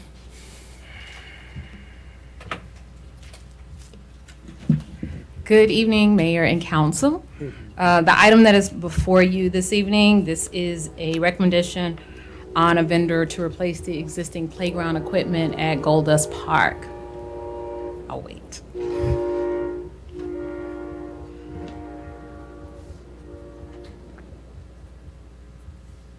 So as many of you know, the playground equipment at Goldust Park is fairly old. It's, closely approaching 30 years. So we have some aging equipment, and it's certainly outlived its useful life. If you will recall, just to give you a little bit of background really quickly, in the earlier part of this year, we adopted a master plan for Goldust Park. With the adoption of the master plan, called for the relocation of the playground equipment. So if you're out there, you see where the existing location is. We're going to be making a shift in order to make room for a new amenity on the site. So this playground equipment that is before you, it will be going in the new location. We've received proposals for the playground equipment. We received 3. 2 of them met all the specs. That's what's before you right now. The new playground equipment, just so that you guys understand, we're going to be doing some of the grading in-house for where this will be installed, so that everyone just kind of understands, and so we can look forward to just kind of beginning some of that grading probably within the next month or so, once our staff comes out of the grass cutting season. But again, before you, we have an item, it was a budgeted item, the playground equipment itself that we're recommending. The vendor is Bliss Products. They're out of Douglas County. You have both of the proposals that met all of the specs in the packet. The total was for $81,879.53. Okay, questions for staff? And I have a few. Something who's in the recreation business so many years. I don't see a layout of the playground. You had to have had one in the proposal. I just want to know what the playground consists of. How many is it slides? Oh, there should be a layout in there. I couldn't open it. I tried. It wouldn't open in mine. I know I saw the pictures. I haven't looked at them in the last day or two. Maybe it's just slow. It might be a little bit slow. I don't know Yeah, if she mine, has the hers is doing. Okay. Now I got it. Well, I can look at hers. Okay, the reason I wanted to look at it, and I see it in there now, so you are going to leave the swing sets? There will be swing sets. Yeah. Okay. I'm having technical difficulties. All I see is mine is crazy. I guess we don't have the overhead because I could have stuck this up there, but so I saw there are slides, excuse me, there are swings. I saw them. I'm good. I just Okay. I'm having a problem pulling them up right now. It took a while, but I'm looking at it now. It looks good. So that's the existing, just so, I just wanted to make sure you had a visual, the existing, and then if you just slide up just one more so we can see the other picture where the new location, where it will be shifting to, and this is based on the master plan that we adopted. Let me see that again. If you, can you go back up just one more time to the photos? Mine's on dial. All right, Okay. it's opening really slow. So There let it me is. just ask There it you is. more. Yeah. Okay. There it is. Blank and buffer, but I saw them, so I'm okay. So if it has everything we need, and I did read the proposals and stuff. It has. We make sure that we, it's a couple of things. We've added larger canopies on the playground equipment. And so also, one of the things that we heard earlier, part of our planning process with the, was to make sure that even for when we continue to add seating, that we make sure that we're providing canopies in terms of our seating as well. So we made sure that we incorporated that. And This has a border around it, yes, and I see that you have a handicap transfer station. yes. So, okay. And again, the key here is that even when we institute the rest of the master plan, we won't have to relocate this playground. That is correct. I think that's a key for me. It's my understanding that this is being paid for by 2015 Carroll County's Blossom funds. Is that correct? I don't remember which one it was, but I pulled the number, the GL account that is designated in the budget, so she said yes. I only had, I think, 2 questions, and you may have already answered one. You know, since the master plan kind of got pulled, you have enough information to know you're getting these things where you want them to fit into the long-term plan. Correct. So, you know, one of the things that we did, of course, we put together a boundary survey. We made sure we went out and we started to collect and identify on that boundary survey where all the existing improvements were. So with the grading plan, I was able to get laid out the area that we're going to grade and be mindful of where we are proposing to put the splash pad in, where the ball field will move. So all of that has been taken into consideration when citing this particular amenity. Okay, great. And you said something about canopies, and I know whether we're riding on the Silver Comet and see the new one in Powder Springs or some of the other cities I've been in, I've seen where they built them. You mentioned canopies. And if they don't have some shade trees or those type of canopies, I noticed the new one in Powder Springs, they added something later, because when it's, upper 80s and nobody can play on that stuff, and the parents, it's too hot to sit anywhere to even watch. So is that what you're saying when you're talking about canopies for the seating area too, that sort of thing? Yes, so you'll see the canopies on the playground equipment itself, and then we're adding seating. We're putting canopies over the seating as well, so for parents that are watching their children. Okay. You So- planning any trees, landscaping around? That will be addressed. We're going to have to take some out, but I think overall we will probably be able to go in. But they won't be mature trees. We're taking out the minimal amount of trees that we need to put in, because there, if you look at that picture, there is some, but we will have to come back. They're not going to be mature, so it will take some time. But again, it's one of the reasons why we added canopies in the seating and over the playground Thank you. equipment itself. Thanks. As far as this playground is concerned, 3 out of every 10 complaints that I get are on that playground at Gold Dust Park. This is long overdue. And I hope our 2 media folks that are here will say something about that, because I can tell you that the complaints rain in about that small little playground that we have at Gold Dust Park. So thank you so much for putting this together. It's old. That's definitely what we hear some people say. The parents come in and say, I used that when I was a child. So I'm excited. I think it's a great new feature. Council? I'll make a motion to approve Bliss Products as the vendor to install new playground equipment at Gold Dust Park to the amount of $81,879.53. Second. Have a motion and a second. Any further discussion? Not all in favor? It is unanimous. Thank you, Vicki. Tab E, Economic Development.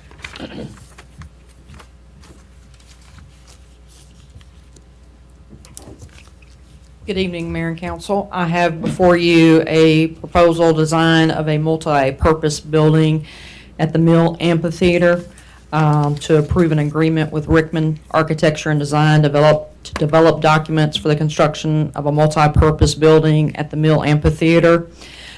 We currently use our own personal office space for entertainment. In the past, we've let the Arts Coalition and several other people that rent the mill to use our office space. That's less than ideal, because certainly we have confidential documents in there that probably the public doesn't need to be in vision of. The staff would like to therefore use this product development funds. Product development money is 8% or 1.5 of the 8% hotel motel tax money. This is a budgeted item. We have a certain amount of time to use product development money, or we're penalized if we don't use it. Back up, Jim. Okay. So one of the things we want to do with this multi-purpose room is use it for the community service offices. They could use it Monday through Saturday for each week.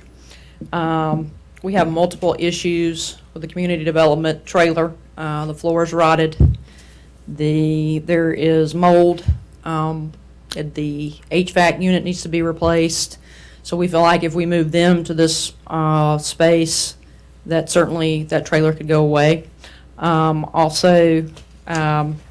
We could also use it for meetings for board members, and we could also use it to rent. When somebody rents the mill, they could use this building to host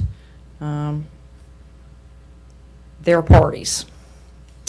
So the staff recommends that we approve the agreement with Michael Rickman Architecture and Design for the use of a multi-purpose multi-purpose building at the Mill Amphitheater, and this area would be behind the existing restroom brick building, approximately 1,000 square feet in the amount of $6,200. $6,200, excuse me. What size building did you say this was? Be 1,000 square feet or less. We don't have any kind of rendering at all as to what it's going to look like. Not yet. This is what the purpose of this document would be to, for them to construct a rendering. Well, this is not for design. Design and construct a rendering, yes. I remember discussing this earlier in the year, and I remember this was in the want category, not the need category. I understand what you're saying, and I'm not necessarily, well, I don't vote anyway unless there's to break a tie, but your request is to ask for the money for the design of the building, correct? Correct. All right, so if this is a 1,000 square foot building, then we could assume that we're somewhere in the $40,000 to $60,000 range. Just This wanted would be a the 2-year council to project. Be aware of that. Yeah. Again, this would be using hotel motel tax money, which is 1.5% of the 8% hotel to motel tax. So product development money has to be used for certain projects such as this. Or another project. Correct. I remember early in the year talking about redoing the building that's already there. I don't remember us talking, did we talk about a separate building earlier in the year? We did.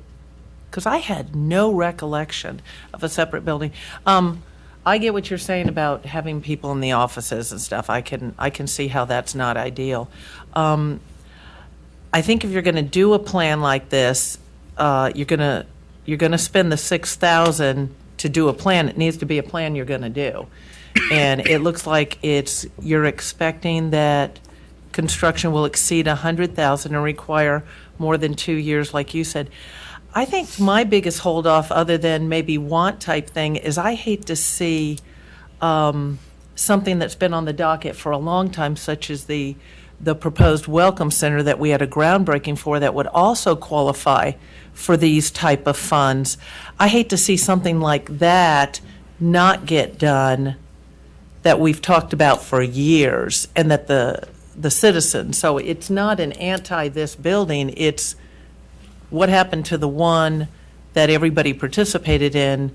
Obviously, these funds are limited. They wouldn't pay for everything that needs to be done at that Welcome Center. But that's my biggest holdoff is the priority, and then just that 100,000 plus. That's, you know. Just to touch on the amount, we get about 57,000 of this product development money every year, and that has not been spent this year.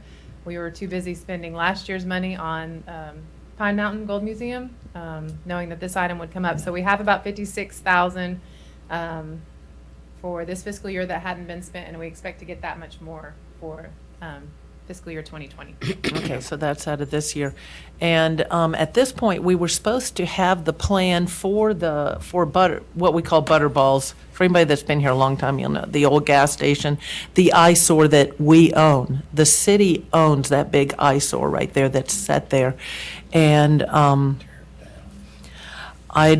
we just got that plan, so we never got to even incorporate it and consider it in the budget or anything else. I almost feel like I'd like to wait till we have the other people on board to make some of these decisions. We're going to have a new mayor. We're going to have another council member.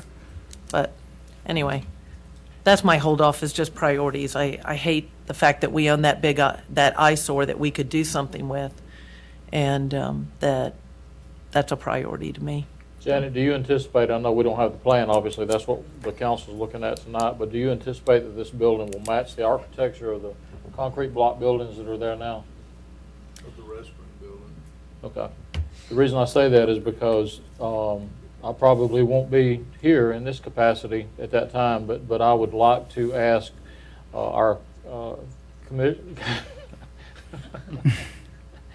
commissioner from District 2 to consider that this is the type building that I think Mr. Pope can certainly be a part of, and with Danny Fisher's help, who built that amphitheater, I think we could probably cut that cost down considerably. So if the council so desires and approves this, I would like for the city manager to approach Ms. Morgan and see if we can work that out. I think we could probably cut that cost by $20,000 to $30,000. So this 6,200 is just for the architectural design? Yes, ma'am. I move that we authorize the city manager to engage Rickman Architecture and Design to perform the attached scope of work to provide design and construction documents for a new multi-purpose building for a fee not to exceed $6,200. Second. Have a motion and a second. Any further discussion? Not, all in favor? All opposed? Passes 3-1. Thank you. Thank you, ma'am. Tab F. Where's Jim? There he is. He's missing up tonight. I don't see him. Good evening, Mayor and Council. Good evening. First option is to connect the West Plant Annex. What we want to do is chain it off of the West Plant currently with line of sight wireless. That's the connectivity that we're currently using for our customer service building from City Hall. Having pretty good success with it. It's going to save us quite a bit of money, $15,000 for a connection fee if we went with Sync Global to do a one-time connection, and then $400 a month. We would not be incurring any monthly costs with this connection. We will make it cheaper by we're putting in our own poles, digging our own trenches, but for the most part, it's a pretty good price. Yeah, because, I'm sorry, this was a lot less than what it looked like you were going to have to do from what I read here. Correct. But we're using a network we've already used elsewhere, the West Plant, that's worked well, so you're saying you expect it to work well here. Okay. Correct. And Jim, this is part of the SCADA that we would use SCADA No, information. has nothing to do with SCADA, none whatsoever. This Well, is what is straight this? up network. This is just Sorry? network and voice. Network and phone. Gotcha. Remember, we're locating them down there at the old West Plant, so there's no connectivity Right. down there at all. Is this a budgeted item? It is now. Questions for staff? Where's the money coming from then? This was part of what Sarah was explaining earlier, I believe, on the amendment. Yeah, it was early amendment. Oh, okay. Ready for a motion? I would entertain a Any other motion. questions? I make a motion to have Software Effects Enterprises in association with Coopsons LLC implement the line of sight wireless connection at the West Plant Annex for $5,600. Second. Have a motion and a second. Any further discussion? Not, all in favor? It is unanimous. Item number 2. The next item is to re-network cable the City Hall building. Right now, we're seeing speeds, since I've been there, as you were talking about earlier, Leslie, dial-up. And I was taxing the network a little bit over there, doing some updates, so I apologize for that. But a lot of our staff see that on a daily basis at City Hall, and I've had to switch a lot of them to wireless, which is still not ideal. And this is to just recable everything that's there network-wise and to retest it and recertify it for a gig network speed.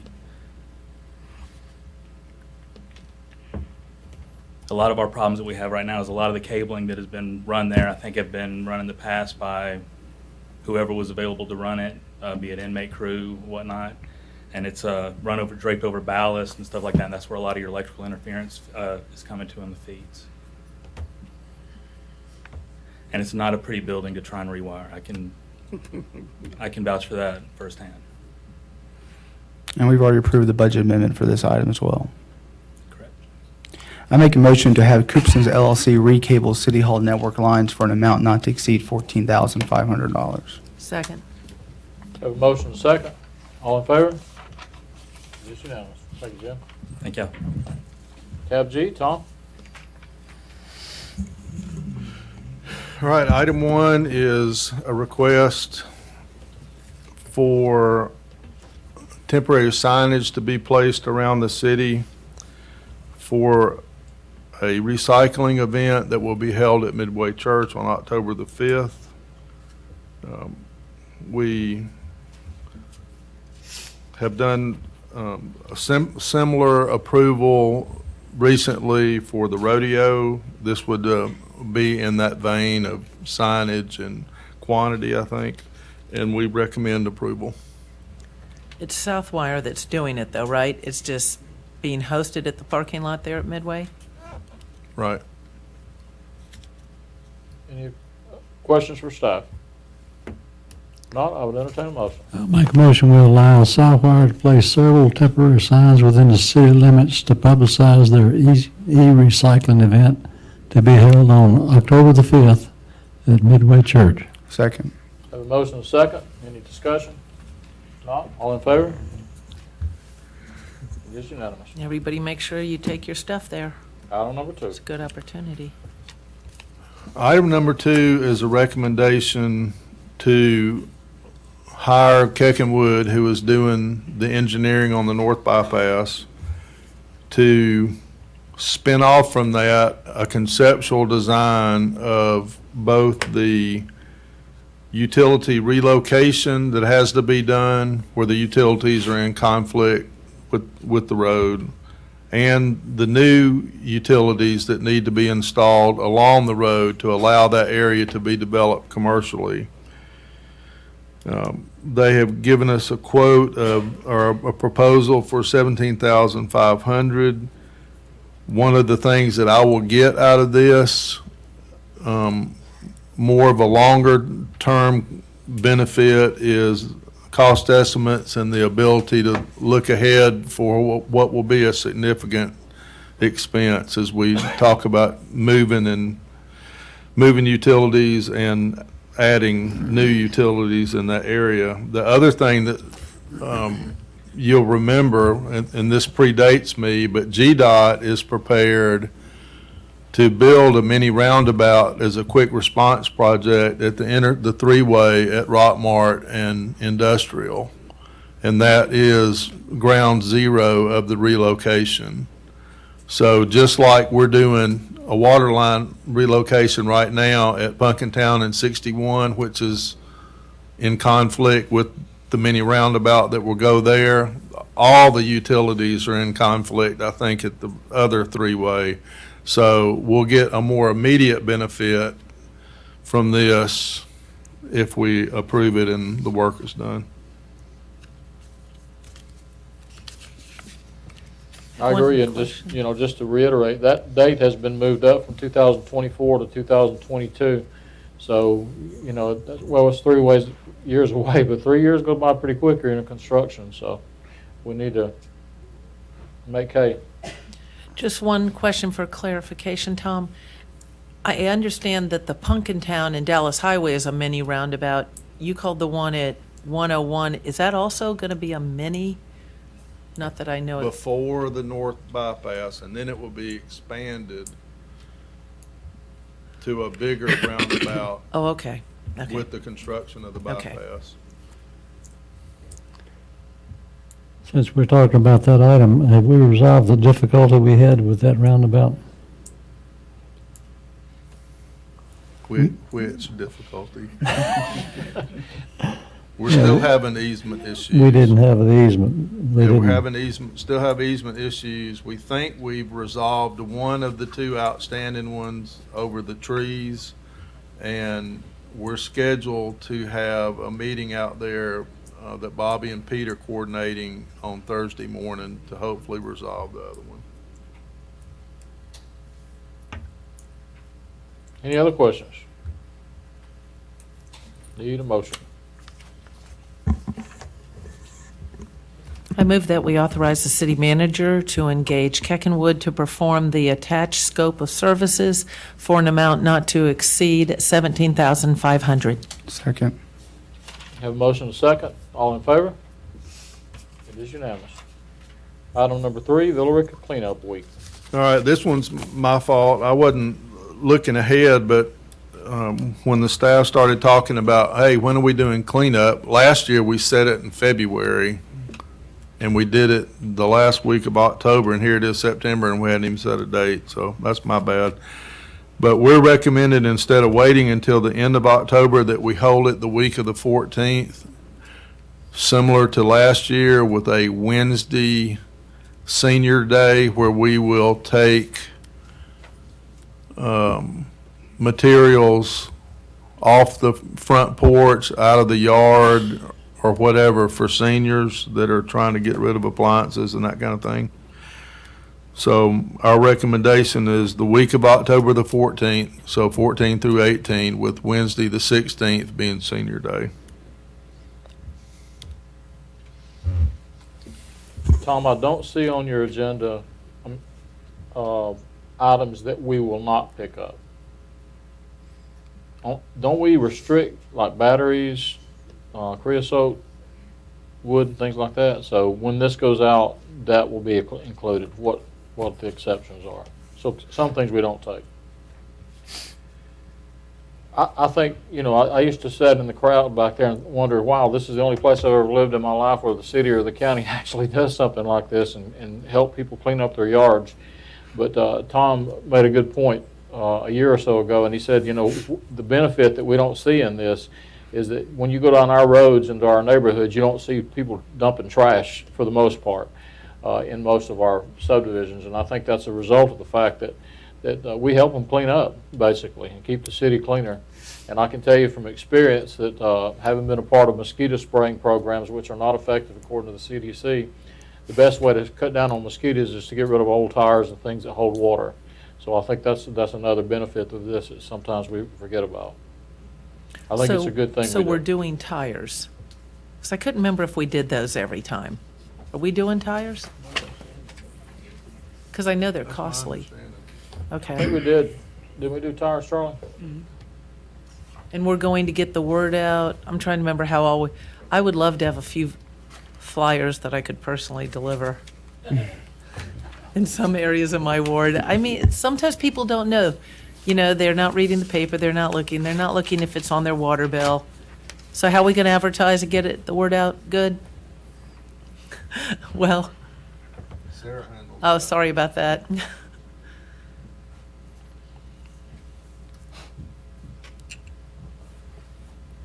It's too late to get it in the bills, but we could advertise it for sure on Facebook. We get a lot of activity that way. We could do the paper. We could do a mailer, but that can run a little bit expensive. So we can do a robocall. I'll have to just weigh those things all cost a lot of money, so we'll have to look at it. But for sure, Facebook and Social media, people will share it. Nextdoor, Facebook, all that. And I'm serious, I want some flyers. We can do it in church. Because City if people happenings know, email. they That's just have a to good get way it to out. get it out too. Yeah. Put it in church and go to the church. Okay, yeah, we can prepare a flyer that can go up in select locations around the city.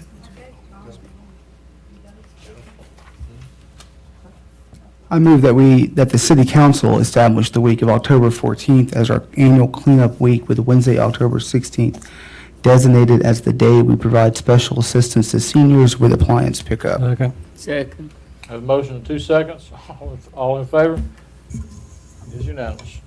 And finally, item number 4 is approval of expenditures.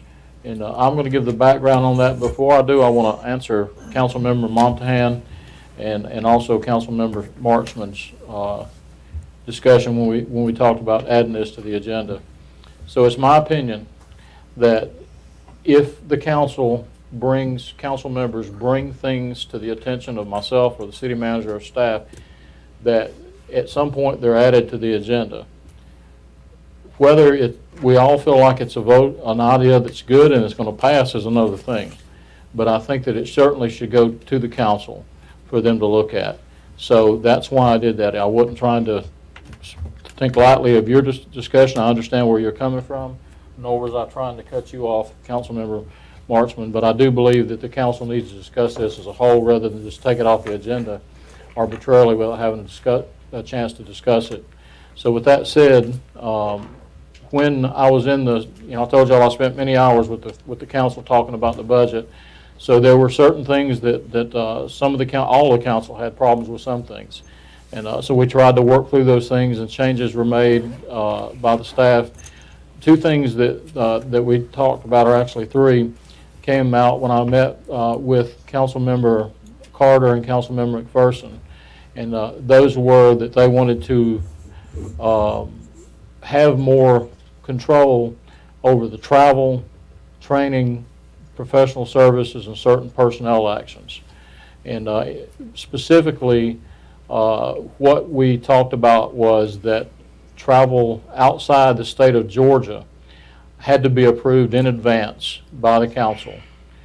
We felt like the council, and they can certainly speak for themselves, but the council felt like that travel opportunities to different states should be looked at by the council because in some cases, some of those travel opportunities may be available in the state of Georgia, maybe not, but they wanted to look at that.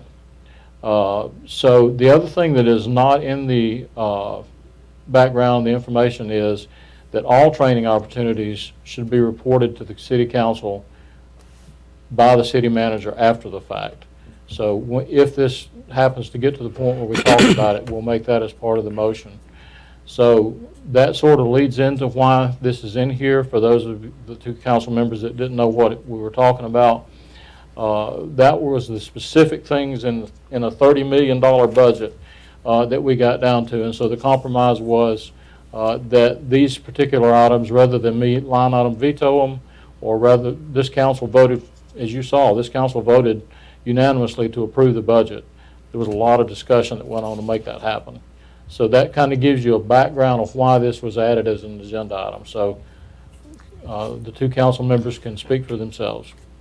Well, a few months back, it was talked about putting things, I mean, you don't know what's going to be on the agenda, and then you just throw it on, and I didn't know anything about it. I haven't had time to look at it. I don't know what you're talking about, as far as the meat of this discussion. And then it seemed like if we got to do everything, that sounds like micromanaging to me. And if you're going to micromanage, why do you need a city manager? So if Tom can't make this, if we've got him to make the decisions, yeah, let us know. But if he can't make a decision without coming to us, then we don't need him. That's the way I see it.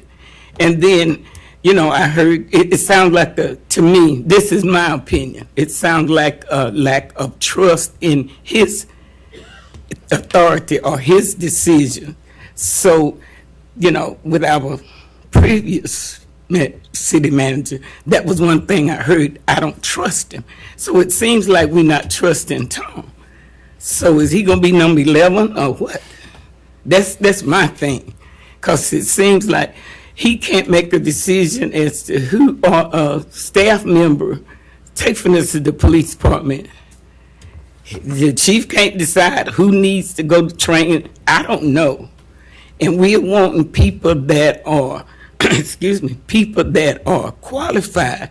And if they don't go to training, how they going to get qualified? I mean, I would want a policeman that knew what he was doing, getting all the up-to-date training in order to protect us. That's my take on it. We are talking about out-of-state training. Do you have any out-of-state training, Chief? We have a little bit, but not a lot. That's my opinion. So I can speak to a couple things that I contributed to. I think it was last year. I was trying to remember the amount. I think it was over $600,000 we spent in travel and training. And I think it's not so much about trust and more about transparency and light on things. Am I way off on that? It's okay. I'll go look it up. I've got it at home, but wouldn't you know, I don't have it with me tonight. I don't know. How much you say it was? 6,000 or something. I'll go. It was high. Okay, I'll find it. I've got it all tabulated, but I haven't added it up for this one. Travel and training last year. Anyway, more about transparency. Now, we did have an issue several years ago where we had employees travel out of state and to particular places because that was more desirable than going somewhere else. And we're accountable to the citizens for that money. And we do spend thousands on, I'll just leave it at that, on travel and training, and just thought that that would add some transparency to that part of the budget, because the budget is very vague as to what it's for a lot of times, what that training is for. And what's required. Obviously, we want people to be certified in water and sewer. We want our boards trained. But for instance, we want our DDA board, but you may not want them going every year, and so I think it's something that brings it to light and adds more transparency. The other one, professional services, sometimes in the budget, there'll be line items in different departments that will just say, this amount of money for professional services. That's all we know. But like tonight, you'll see, we had one of those come before us for $6,000. So it is under that $10,000 amount, and it was to hire that company to draw up a design plan for that building. And it was brought before council. And that's what we're saying, is just items like that for professional services that a lot of times aren't designated in the budget are brought forth to say, who exactly are we giving this to and what is it for? The last one, I don't know, that wasn't mine. Can't speak to that one.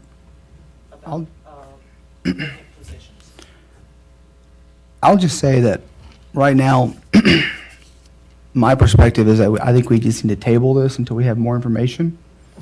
Like I said before, this is a stark change in the city's policy. For as long as I've known, Tom or the city manager has had the $10,000 discretionary spending that they could spend. So just to remove that in one, council, one evening where we just have a one-page, you don't have any staff analysis or anything like that, I think that's pretty significant. And I think we just need to give this some more consideration. I would like to see some analysis of how many requests maybe this would be. What kind of delays this may cause staff in obtaining their mandated training. So, like I said, this was just added to the agenda, and actually, if you have a paper agenda, it's not on the agenda. So if the public, if they were checking the website this afternoon and say, is there anything interesting on the agenda, they could have very well not shown up tonight. This may have been a topic for them.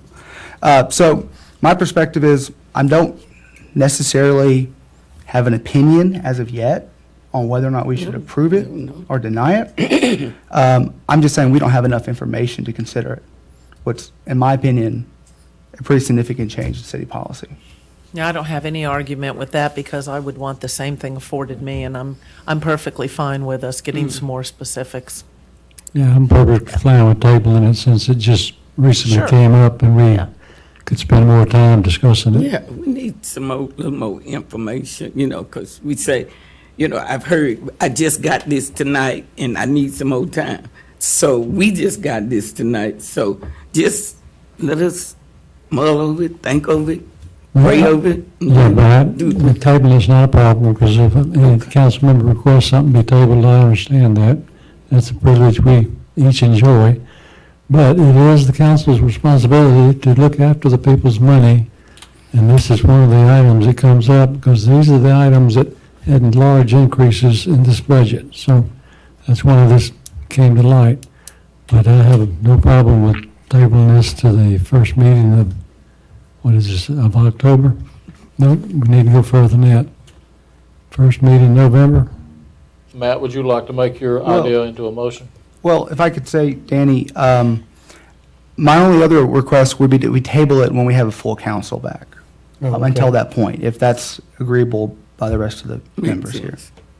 Make that in form of a motion. I make a motion that we table the item approval of expenditures on the agenda as G4 until a council meeting in which we have a full council representation. I would expect that to be in November or December, assuming there may be some runoff. January. Maybe January, okay, January. in January. Could be a Second. one-off. 2020. Second motion. Okay, I have a motion and a second. Any discussion? All in favor? Thank you. That's why we bring it up. Thank you, sir. What are you doing? Okay, I don't believe we have any, do we have an executive session? No. He's taking the well. Oh, wait a minute. We're gonna get a city manager's report.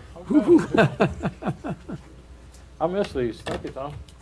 Ooh, that's a thick one. Maybe I don't like that. Thank you, sir.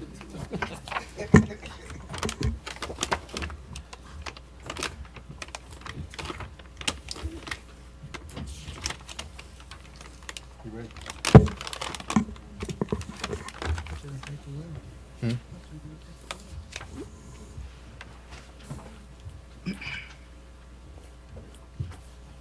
Isn't that it? Yeah, that's it, the top one. Well, you can do it. Oh, yeah, let's. I don't think I could do two things at once. All right, you ready, Mayor? Absolutely. All right. What Page you 10. what you have before you is a summary of where I feel like we are as we look ahead to this issue of rate increases and infrastructure needs and debt and how we're going to pay for it all. I don't think this audience has it yet. You getting it? All right, so where we are today starts with just some of our demographic information. So we grew at a tremendous rate pre-recession from 2000 to around 2006 or 7. We're probably around 15,000 or so in population today, and out of our 50 or more neighborhoods, at least 15 of them are either actively building or preparing to build. 15, so almost not a third, but more than a fourth of the city's neighborhoods are poised to add houses or are currently adding houses. So we're growing residentially, not commercially so much, but we're dealing now with the consequence of that rapid increase in population that took place just before the recession. Sarah has shared with you information about water and sewer fund every month. But to recap that and to talk about it from a little bit different perspective, there is a difference between the components in our water and sewer fund that are fixed expenses and the ones that are variable. And there's a difference between the cash ones and the non-cash ones. And so I tried to put that in this slide to show you the magnitude of those differences. So out of the 9.3 million that we're budgeting this year, $1.5 million of that's depreciation, which is not a cash expense.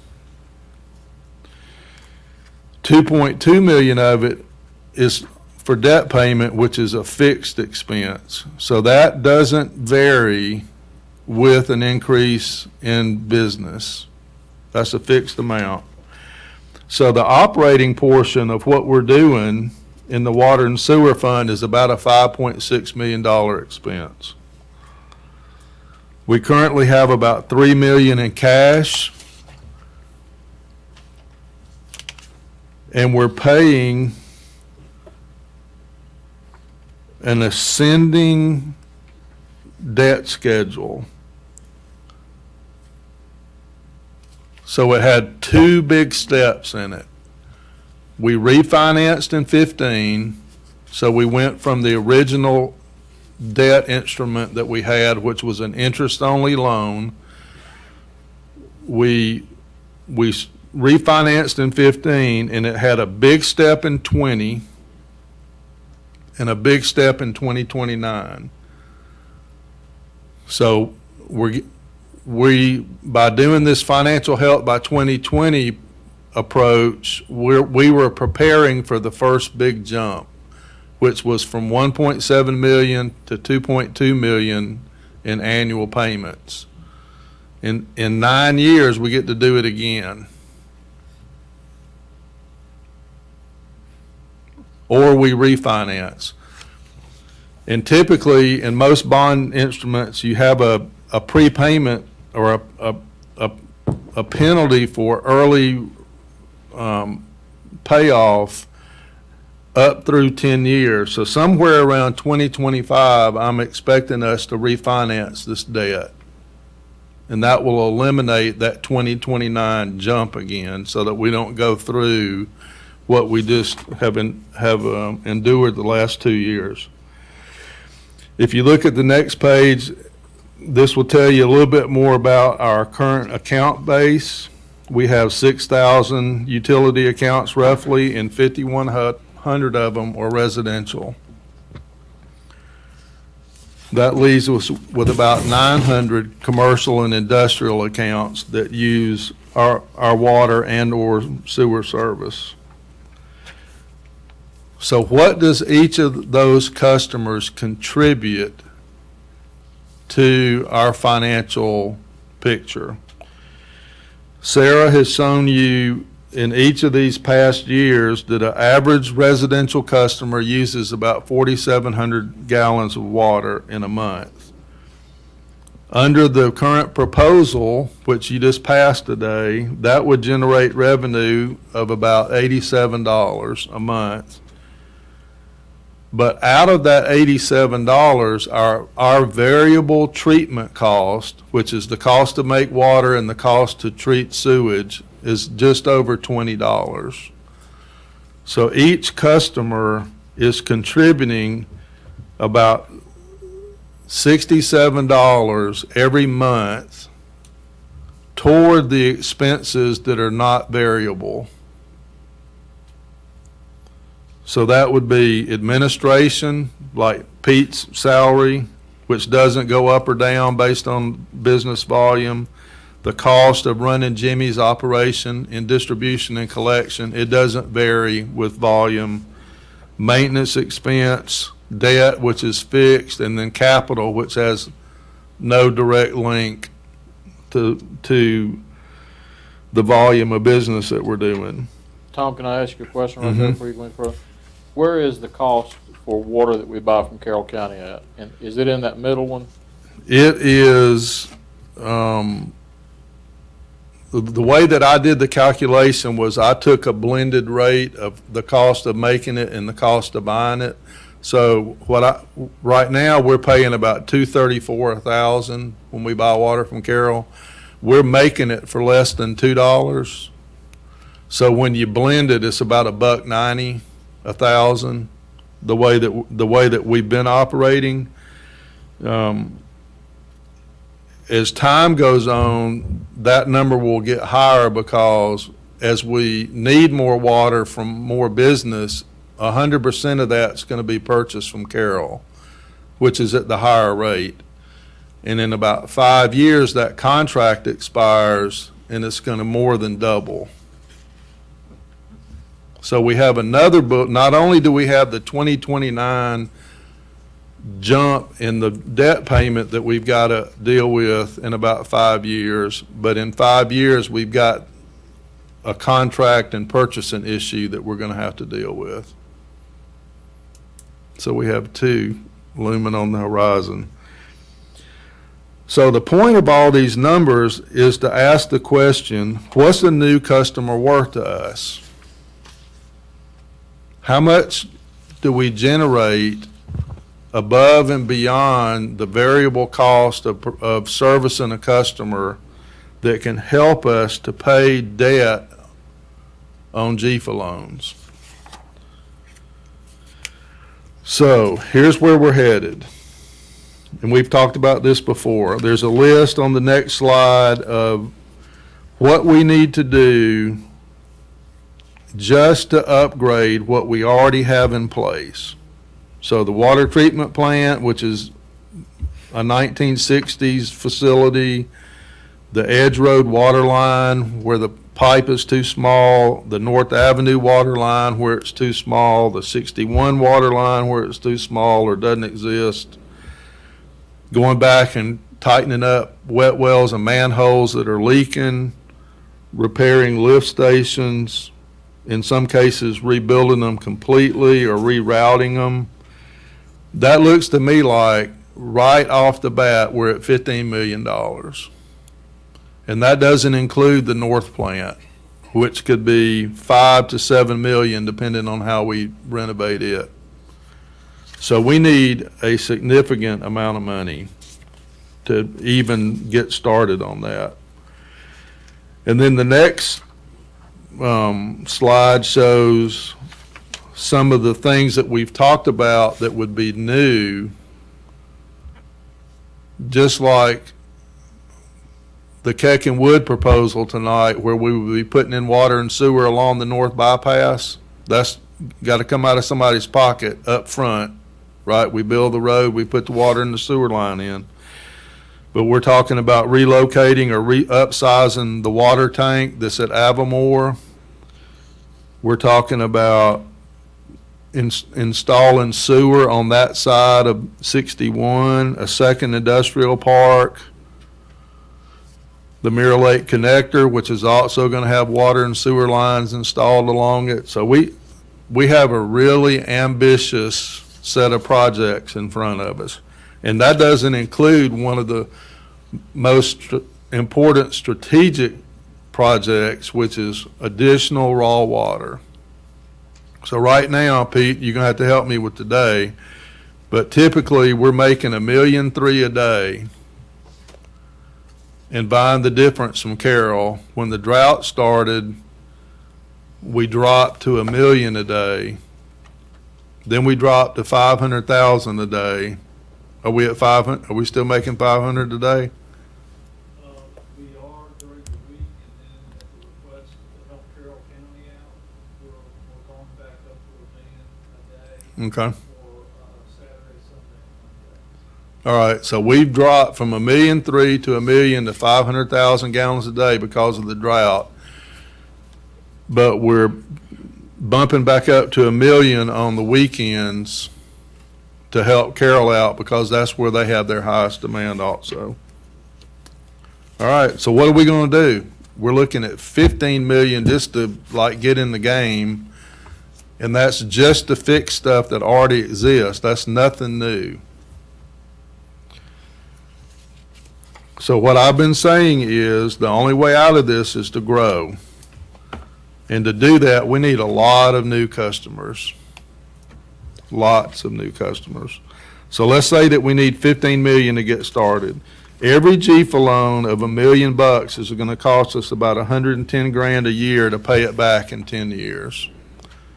So 15 million in debt is going to require $1,650,000 a year in debt payment. If every account is contributing roughly 67 a month, that's 800 a year. So we would need the equivalent of 2,100 new accounts, new residential accounts. So what does 2,100 new accounts look like? Well, here's one way that we could get there. We would have to build 300 new houses a year for the next 4 years. So no recession is allowed. I would estimate that we would have to build about 900 apartment units based on the interest that we have in multifamily. The disadvantage being that they're only worth about 1/3 what a house is worth in terms of contribution because the volume is lower and the rate is lower. Okay?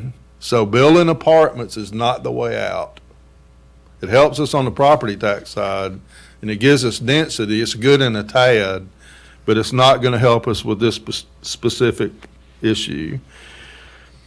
All right. I'm hoping that out of that 1,200 new houses, plus the 300 that Bobby's working on this year with his staff, and the 250 we did last year, that we'll see about 75 new retail businesses open up in the next several years, 20 more commercial accounts, and at least 5 more industrial accounts. So a retail customer is worth 2 houses because they use more water.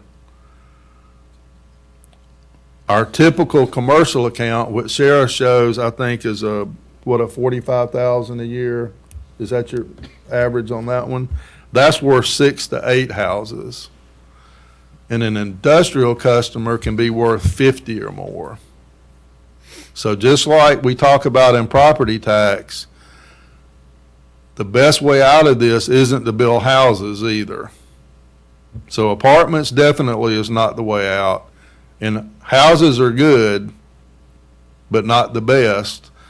The best is retail, commercial, and industrial customers, which is why we need a second industrial park. And we need a greater daytime population, because right now, I think that we have a net negative impact during the day. We have some people travel here to work, but more people are leaving to go to work. We're also looking at the possibility of several assisted living facilities, but again, they don't compare to a house per unit. So even 100, a building with 100 assisted living units in it might be worth what 25 houses would contribute. So does that help you sort of envision what we got to do to get there? So this is what I think we need to do on our end to facilitate that. We need to work closely with Avamore, and we're going to have to go through at least 3 or 4 or 5 years of construction with them for that to become significant. It's a complicated project. It's going to take them a year just to turn dirt, at least, so not until next fall. So I'm thinking 21, 22, 23, 24 maybe. You know, we're seeing commercial buildings built, we're seeing assisted living built, we're seeing houses built, townhomes. So we need to facilitate that. And what that's going to mean is sewer investment. And I'm thinking that we're going to pay for that through a TAD. So that's sort of where I'm headed with that. We definitely need the creation of a second industrial park. We've made an offer on land. And if that were to be accepted, we have about a year's due diligence period in there before we would close on that, and then at least a year of construction. So we're talking about an industrial park that wouldn't really start helping us until 2022. We need to construct Mirror Lake Connector, probably within the next 3 years or so, to start developing that part of our downtown, going out to Mirror Lake and up to Tanner.